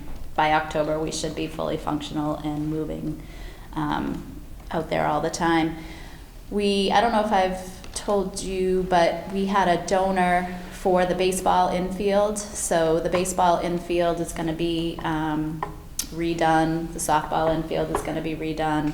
So there's a lot more work that's going to happen on those two fields than we originally thought, which is really great. There's really not a lot aside from the remaining item that we're still trying to fundraise for, which would be like the dugout game shelters. That's the one thing we really would like to finish off, and then pretty much everything at baseball would be new.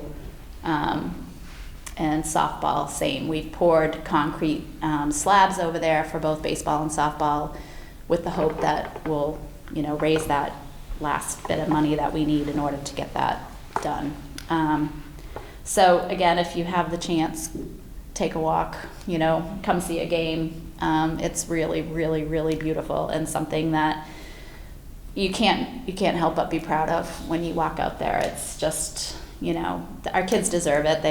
They've deserved it for years, and to be able to know that they're out there. Only for about 20 years. Yeah, I mean, I think they're going to appreciate it, and I think they're going to really love playing out there. But it really is stunning. So I don't know that there's anything else. If you guys have anything that I haven't said. Well, the value of this campus was needed to be the value of the rest of the education in the buildings that we have going on. and now it's going to be complete, and you can't speak too highly of that. If you have any construction project that doesn't have a holdup because of supply chain, I haven't found a single contractor that said he can proceed with everything that he was doing on any level these days. So, yeah. I will say we've been really lucky with Cataldo and Construction Dynamics. I think they've been excellent to work with. Cataldo especially. Very responsive. Very responsive, very reasonable.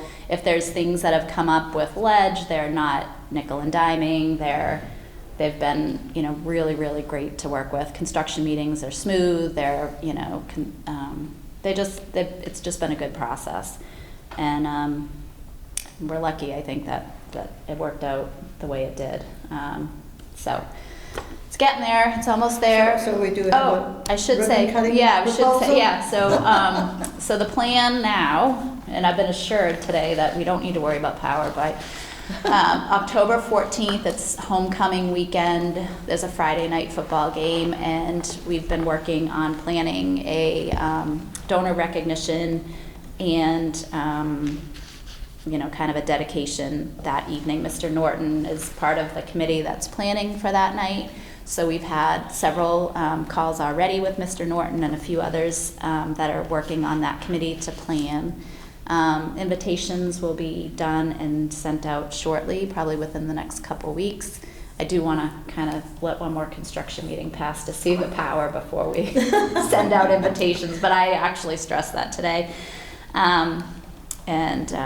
So it should be a good night. We're going to try to invite all of our donors, and hopefully they all can be there.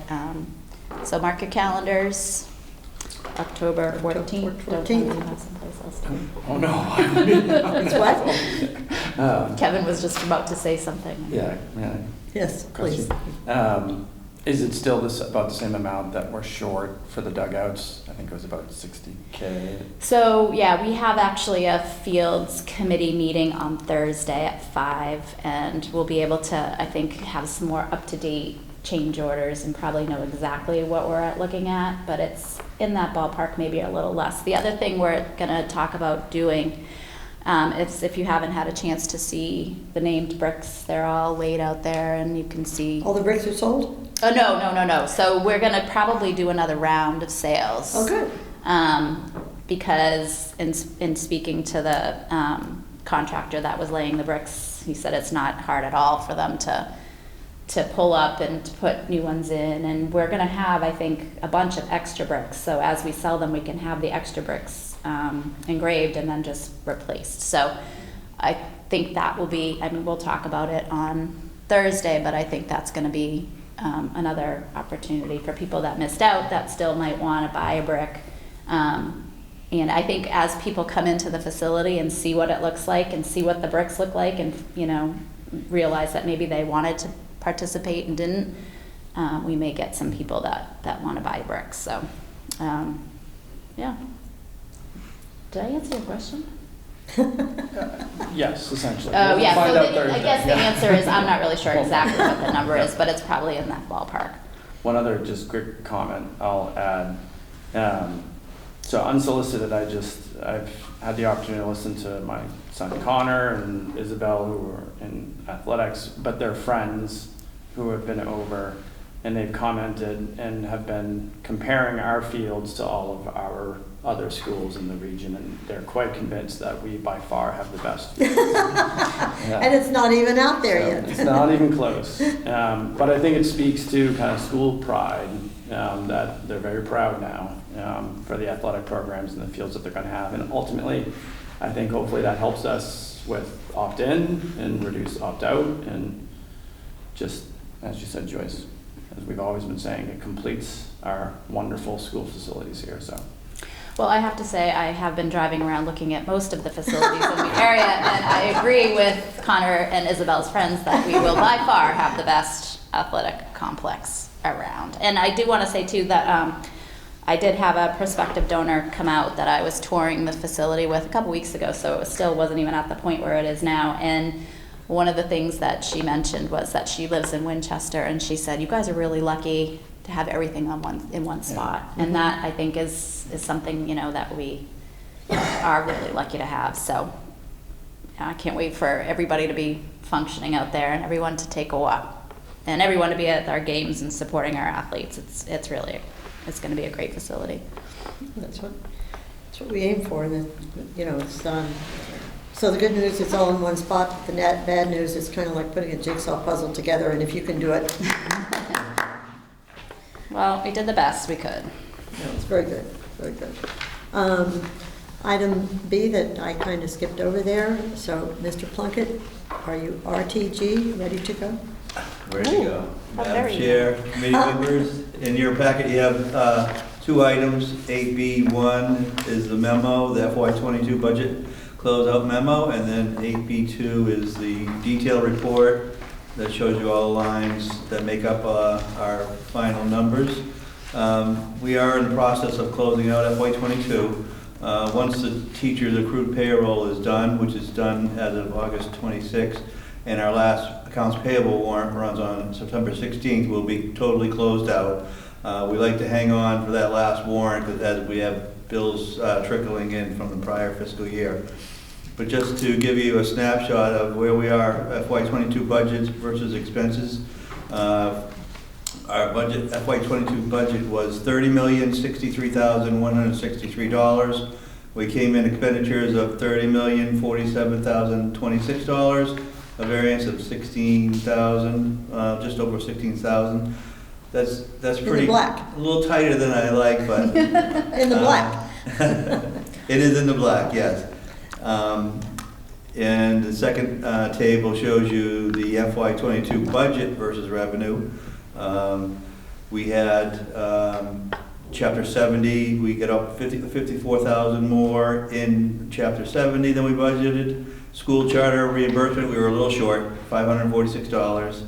But I think we made up for it with the Medicaid. We were in the black, 55,000, and regional transportation was a plus 150, just under 157. So we'll have about 265,000 left over from the revenue surplus that we will be able to use towards E&D or transfers to stabilization at the end of the year. The 16,000, we have a few invoices we still have to pay for FY22, so I don't think there'll be much of that left.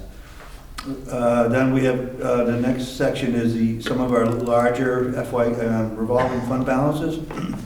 We have food service, school choice, circuit breaker, and capital stabilization. I just want to point out the food service. You can see the FY22 revenue was really impressive because everybody was free. So everybody, we were getting reimbursed at the free rate for everybody. Participation was really through the roof last year. This year we expect similar, but they are making us count our meals a little differently by 3 different categories: free and reduced, free, reduced, and then full price. So that should be closer to the expenses of about $650,000. Choice, circuit breaker, and capital stabilization are all around $700,000. Circuit breaker is the revenue for circuit breaker is our reimbursement that we get for special education costs, and that number, that 786, is a number we can use in FY23. You're limited to only using what the reimbursement was for the prior year. So we will have 786,000 to use from circuit breaker next year. And we also have, wanted to mention that we have a $200,000 transfer to capital stabilization on the books for this year. So that balance would be $930,000 after FY23 is closed out, because that is scheduled to be moved from E&D. And the second page is just the Chapter 70. When they finalized the budget, they finalized the Chapter 70 funding, and the bottom line is that we had budgeted exactly what their initial funding calculation was, $8.4 million, and they doubled the minimum aid from $30 a pupil to $60 a pupil. So we're gonna, we have $50,000 more than we budgeted coming in, so that's a good start on the revenue for next year, for 23.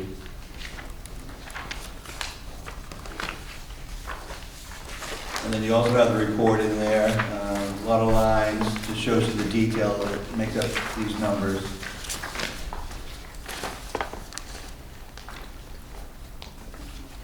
So what's the last date that you can accept FY22 bills from vendors? What's that? What's the end for vendors to submit FY22 bills to you?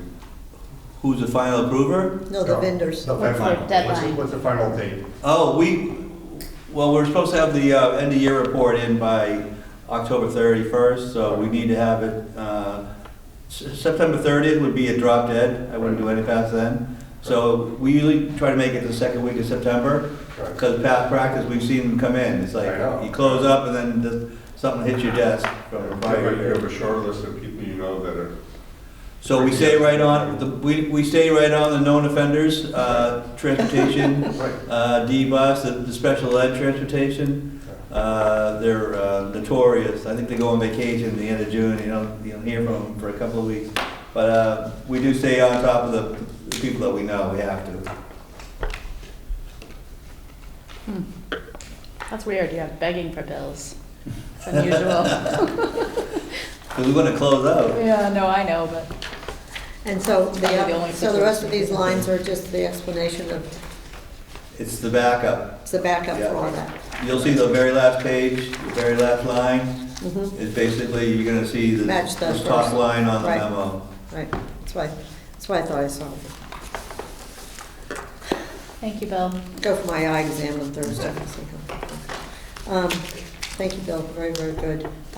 This is a super report, and it certainly speaks to our expertise we have in our administration with budgeting and handling these items. Now, with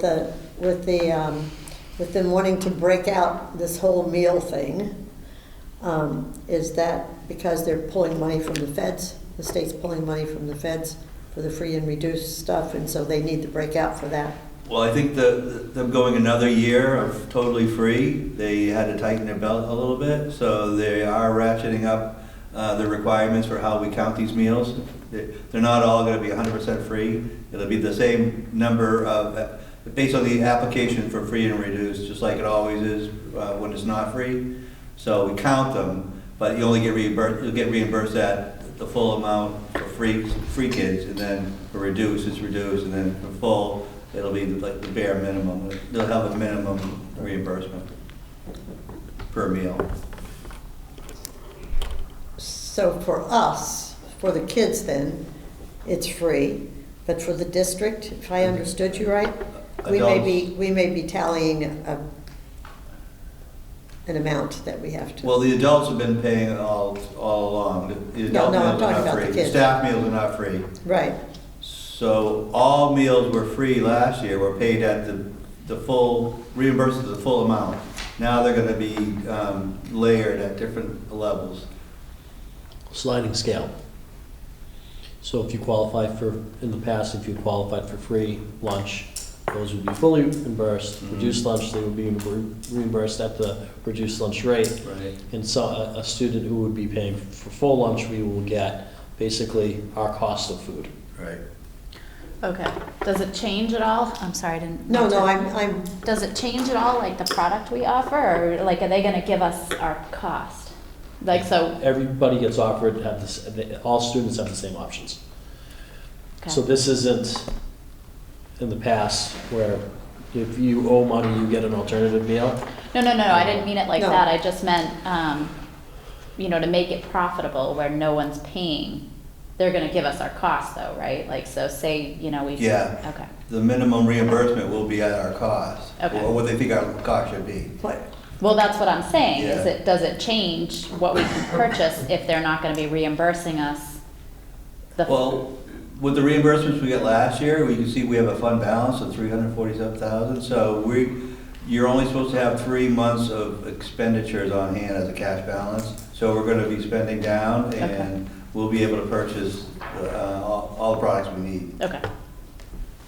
But does it make sense what I'm asking you? Mhm. Okay.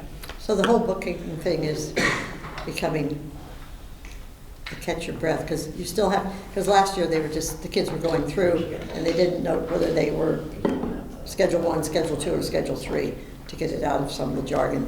and this year you're going to have to do that. So is that going to slow down and make more difficult the cafeteria accounting?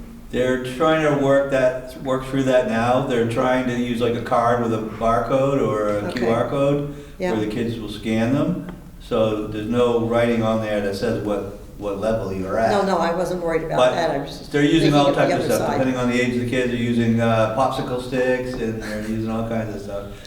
Cards are going into a teacher's bucket and then they're just swiping those. They have PIN numbers too. We have scanners and PIN pads. Yeah. So if we can put it on a code, then we could just have them swipe, Yeah. laminate it and swipe it. Way better. I believe this will actually help us in the long run. Pardon? This may help us in the long run. Districts, not just us, but districts across the country Mhm. have had an issue the past couple of years identifying students who qualify for free and reduced lunch, which affects funding, other funding. Because some people wouldn't even put in the Exactly, and it affects application. other funding other than just lunch. So doing a better job of identifying those students, which will help us then get reimbursement for lunch, will also help us as far as Title I grants go and some other grants that we are probably eligible for, but based on the number that we report, we aren't. So we, not just us, but everybody needs to Everybody has do a that. better job of identifying those students, and making this a priority will help us in the long run for other Now, grants. anybody else have questions? I'm sorry, I apologize. So this includes breakfast too, right? Breakfast is included as well, based on the same formulas, free and reduced. Okay, but any child can walk in and get breakfast, whether they're free or reduced or not, but we only get reimbursed by what the raw cost is and the serving cost, I Yeah. assume. The free and the reduced reimbursements are based on what the state says we should, or the feds say we should pay for a meal, what a meal would cost. Is there a number on that now? Or is it a floating number? As the cost of the gas to heat the There's a set number. set number? Yeah, I don't recall off the top of my head, but Mr. Hool will be here. Oh, just tell him to be ready. Warn the guy. I've already warned him. I'm gonna bring a charcuterie board. Yeah, seriously, Oh, bring there you snacks. go. Is this the problem you were talking about with that he's having the point of sale? Is it because of this, or is no, it's different? No, this is just a student information management system lining up with the point of service. You have to download all that information into the point of service, Mhm. so you have the most up-to-date records of all the students. Okay, So you can get the QR codes and the barcodes and have everything right. okay. All right. So, it's always fun. Nothing like inventory. Drive you crazy. I know, for sure. Okay, well, thank you, Bill. Anything You're else welcome. that you would like to do for us? No, huh? Okay, just thought I'd ask. All right. So we did, okay, so we did that, right? I made too many notes across this and I don't know where I am, I'm sorry. So item C was something that I brought up because I felt that not having a second meeting in a month, particularly critical month like this, and knowing that we need to do some policy work that may be coming on board and have time to do that so we aren't here late. I also want to see that by that next meeting in September, if we can't have a skeleton list of what general topics would be, always proposed topics would be, kind of outlining the whole year. So I've asked everybody if they have things that they want to bring up or want to focus on this year. And a couple of people brought up some real good things that I'm going to try to incorporate in that and present it at the next meeting. And I know you have, is that policy meeting going to be changed because Erica's, is she going to be available Looks like we're for? gonna hold it. Okay. Looks like we should still be holding it tomorrow. Okay.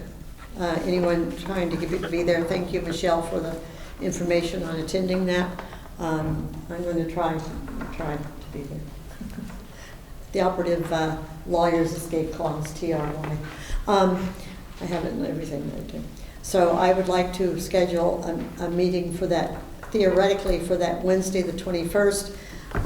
But in the meantime, something has come up in Shirley where there's going to be a big discussion on the 21st about some of the goals in the town of Shirley, which I think it would be prudent for any of us to attend, that we possibly could, since some of those goals might be influencing the schools and stuff. So I would like to propose a meeting for Tuesday, September the 20th, if that works for people. That would be in Shirley. And I apologize that I didn't do this individually to get your opinion ahead of time. If we could schedule that, we can always unschedule something real fast if it becomes a real conflict. Is there any conflict with the administration on that? No conflict on our end. Okay. So that Shirley large discussion meeting just came, I just got an email on it like Monday or Friday, last Friday or something. So it just struck me that we needed to do that. Is there anybody who disagrees with that sitting here? Everybody's looking at their calendars. Does that work? I would just want to know if you guys think you're going to be ready to do policy that night. I don't know. I don't want to be adding meetings just for the sake of saying we're meeting. I want to know what. Well, I think we have a lot of things to do with some of the other things. And to me, running 4 weeks, particularly at the beginning of school, where everything is happening and all the fields and everything, the horror stories that you hear are committees that have a meeting once a month and they go to midnight.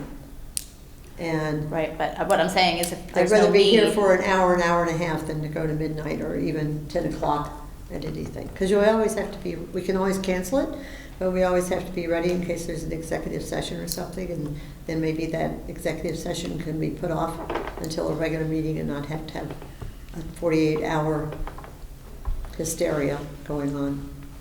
I thought the formatting for the way the policy committee handled the first two worked well for me, that they came through, they took a look at some policies we were going to use, some that we would change, some that we would don't, and they had a product that you could review.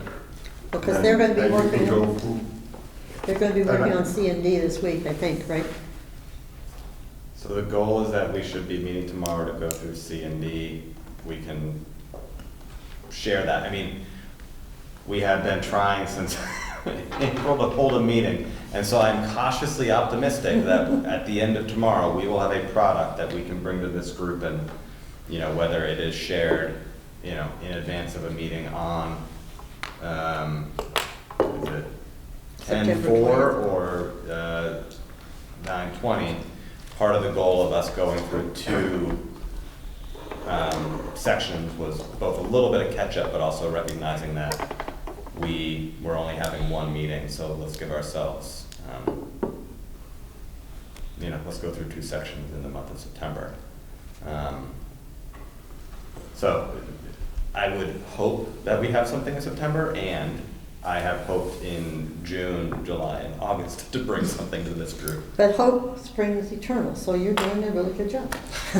so can I just ask a procedural question for you guys? Mm-hmm. When you meet and you, like, so say for instance you meet tomorrow night. Yep.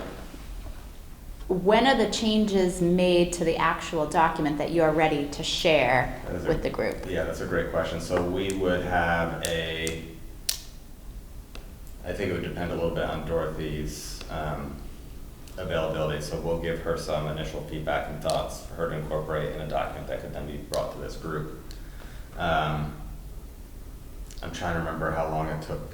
I mean, we've gone through it. We've only done this twice now, and the last time was in March. June. Right. Like, it's been a while. Right. I mean, there's a real chance that we wouldn't have it in time for posting you need to post by the 15th, 16th. Well, we can always post a meeting and cancel it. Yeah, but we can But post the a meeting on the material- 15th if we have something. We don't have to Right. decide tonight that we're having a meeting. It doesn't get posted until 48 hours before. So I guess if we think we're gonna have something and it's been circulated to the group in advance, then we could post. Friday the 16th. Friday the 16th? Okay. So if we know by Friday the 16th, we could post, yes, ma'am? Am I right? Am I screwed up?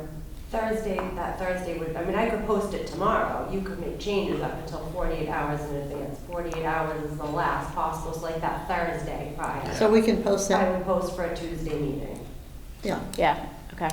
I guess that's what I would want to see, because I just don't see the point of adding a meeting to say we've added a meeting. If if we need one, great, we can always call one. But if we've discussed this as a group and decided, based on the feedback of our administrators, that they didn't think they'd need a second meeting this month. So I don't know why we would be adding something, especially where they've got open houses 3 times. I mean, like, I don't know, I just feel like it's a lot on all of our administrators to add a meeting just to add a meeting. If we need it, sure. Well, I think that that's going to take some of the pressure off the policy stuff if we have a meeting that's not full of some of the other things that maybe they don't have anything to add to it. But at least we can get our major work done, which is policies.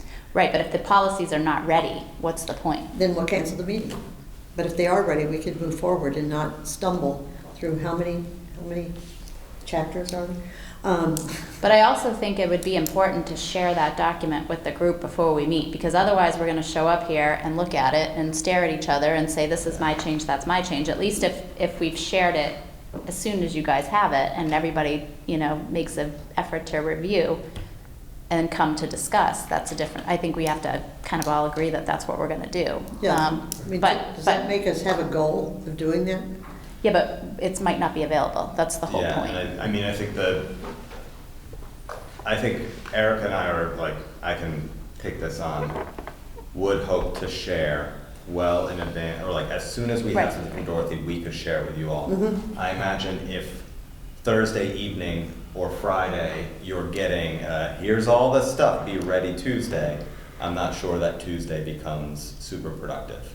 Yeah, I think that's what I'm You're saying. talking about 30 to 40 policies to review in like 4 days. I think that, we could, if that's the case, we could add one for the 27th and do it then. Like, it doesn't have to be like, we can Okay. add a meeting if we felt like we needed to take some serious time to look at policies. But I don't think just to pick a day arbitrarily now when we don't know Well, then what Judy's. what do we see? Dorothy. Judy, Dorothy. What do we same see thing. what you guys get achieved tomorrow night, and you can get back to me and we can work on it from there. Or even maybe ask Dorothy what her turnaround time might be. That might be more reasonable, because it sounds like it's coming from her, which means it's not something you guys control. But she already has these. This isn't something that she's creating. But what I'm saying is there has been a turnaround time up to this point, so it doesn't mean she's going to whip it out. I guess what I'm saying is ask her what she thinks is a reasonable time frame for her to get it back to us. Okay, so after tomorrow evening. Yeah, we should be, and again, if you're able to join, that's great. You're welcome So- to listen. If not, I'll provide an email update to the group where we're at. Okay, all right, so then we can postpone that and keep it in our back pocket, because I think it's just way too many things happening in the month of September to say, okay, bye guys, see you the 1st of October. So we can keep it in our back pocket, all right? Moving on to number 9, policy review report. Let me interrupt for a moment. Since we're still on the meeting schedule, I'd like everyone to take a look at how they feel on, we have a meeting scheduled for Tuesday, May 3rd of 2023. Those are the local election days. And I think Doc has a letter that I got from a woman who works in Bill Calvin's office from the summer that recommended that all boards and committees not hold meetings during election days.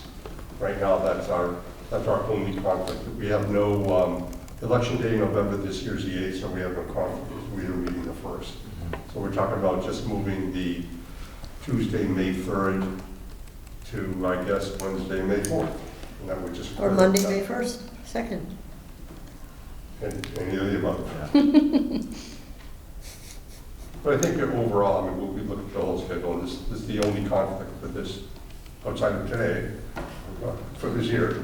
But next year, when we put the schedule together, we can take a look at the election days and build that into our schedule. And You still have a copy of the letter? so it is a recommendation, it's Who not did a you say law. sent that? It's, I dropped it off this summer, it was a. Oh, you dropped it off position- hard copy? Yes, I have it. Yeah, it's a Yep. position letter from a woman in Bill Galvin's office. She's actually been there like 20 years or so. That recommends, it's not a law, it recommends that all boards and committees not hold meetings on election days. But we'll get to, we don't need to decide now, we have a number of months. Yeah, I But was- maybe yeah. for next week's packet, if you just include it in the packet so everybody can read it, then we can just figure that out. I just wanted to. I will look at that, and you could actually go into the governor's office also on those things. Okay. Do you have a policy review report? Only that it's happening, it's happening tomorrow. Okay. We should all, 6:30? you know, 6:30, the Zoom is in folks' emails, and everyone is welcome. The one thing I will note, last meeting, we voted to disband the policy subcommittee. I let Dorothy know. She said that was against the rules. Of course. So You still have a policy subcommittee? So we Or still. do we need to vote you back in? No, we could be a working group, but we are still required to follow open meeting law. Oh, yes, okay, And that includes having a quorum. which is, So you can't have a quorum. So we require a quorum. There's 2 of us, so we need to have 2. So either we could add a 3rd member or keep Erica and I moving forward and hoping for the best. So last meeting, when we eliminated the working group, hoping that would reduce our Expand it. requirement for having a quorum, that did not actually solve. Yeah. Okay, so a working group is not a nebulous thing. You have to have actual You numbered are members. still required Okay. to To have a policy follow sub- right. open meeting law, that regardless of doesn't what we help call it. We only need you. Yeah. you still have to post it, and it still has to be We an still have open to meeting. post it, we still require a quorum. And you still have to have public participation possible. Is there a min number of people on the Okay. group? I don't, we can ask that question tomorrow if there's a minimum. I think number it of probably members. would make sense to have just at least in name have 3 people so that, well, I Then guess you that might doesn't always really have matter. 2. Doesn't matter. Yeah, it doesn't matter. Forget it. Well, Eric and I are gonna, we'll meet tomorrow, we'll hope for the best, everyone should, pray to your deity of choice that all things work out and we can actually hold this Or meeting. not prayed. Yeah, whatever you do to whatever deity, whatever tokens you choose to look to, it would be appreciated because it'd be great if we could have an update for the group. Okay, all right, well, thank you very much. And we'll see what happens tomorrow night. Anticipation is huge. Okay, any other topics for discussion not reasonably anticipated 48 hours in advance of this meeting? Hearing none. Move on to number 11, chairperson's notes. I would like to note, and I did campaign for this quite a bit, that I think the wonderfulness and requirement for having food for all kids in school, without question, has been one of the best things we've done in education recently. Since I came from a very, very, very poor school where those kids did not have lunch, and our lunch was really a large bowl of peanut butter on a cabinet, and that was lunch is being served. And knowing those kids who came to school without anything, I think this is something that food is basic and you can't learn unless you can eat. So anytime that any of us can do anything to support this, to encourage it in our country, I think it's the best thing that's ever happened. Communications is next, unless someone else would like to comment along the food line. And I think that's Chris. I think it's usually Erica, but Erica, but I will fill in. There's some times missing on the announcement, so please, if you have them, shout them out. But Friday, September 9th, we have preschool orientation at Page Hilltop. what time? You don't know. We don't know. Monday, September 12th, is the first day of school for our preschool students. Wednesday, September 14th is a 90-minute early release. The dismissal times for the high school and middle school are 12:50 p.m. Laura A. White in Page Hilltop is at 1:45 p.m. Thursday, September 14th is the Air Shirley Regional Middle School open house. Is that 7 o'clock? Are there times on that? Do we know? Well, let's not say if we don't I know. don't believe that the agendas are finalized yet, but that would be Typically it was sent 7. out by the building principals to their families. And we'll post it on our Facebook page and make sure it goes out in weekly update as well. Thank you. All right, Thursday, September 22nd is the Laura A. White open house. Look to communication from your building principal for a time on that. Sunday, September 25th is the Holdenwood Trail Run, 2K walk run, 5K walk run, or 10K run. There's no walk option if you're doing the 10K. That is in Shirley At the Common. at the Common. All should attend. It's a wonderful- Registration is probably, historically, has been 8:30 to 9 o'clock. Am I right on that? I think I am. I think it's later because their race. It's not too much later, because they run Actually, at no, 10. You guys run at 12. Don't they run at 10? Yeah, I think, yeah. I'd have to, I'll look it up while you can move on and I'll look it up, but, go ahead. All right. Wednesday, September 28th is the Page Hilltop open house. Thursday, September 29th is the Air Shirley Regional High School open house. And Tuesday, October 4th is our school committee meeting at 6:30 in the Air Shirley Regional High School LGI room. And those are our announcements. Sounds Hang good. on, let me see if, Goldenwood I Trail don't know, you Run. didn't have your announcement about your policy. Wednesday registration. I just follow the. You're like 8 to 10:45. 8 to 10:45. But the But 2K the- starts at 10.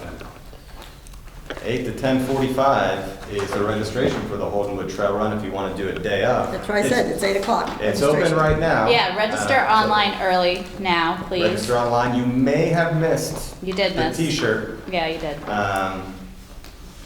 but there are So, some that 9 might a.m. be available for purchase at the event. 9 a.m. registration and big bib pickup opens. 10 a.m. is the 2K run walk. 11 a.m. is the 5K and the 10K. I'm at least a month behind. All proceeds benefit the Air Shirley Education Foundation, which is such a worthwhile cause. It's a treasure of an event. Thank you so much. Do we have a need for executive session tonight? None that I have on my list? No need.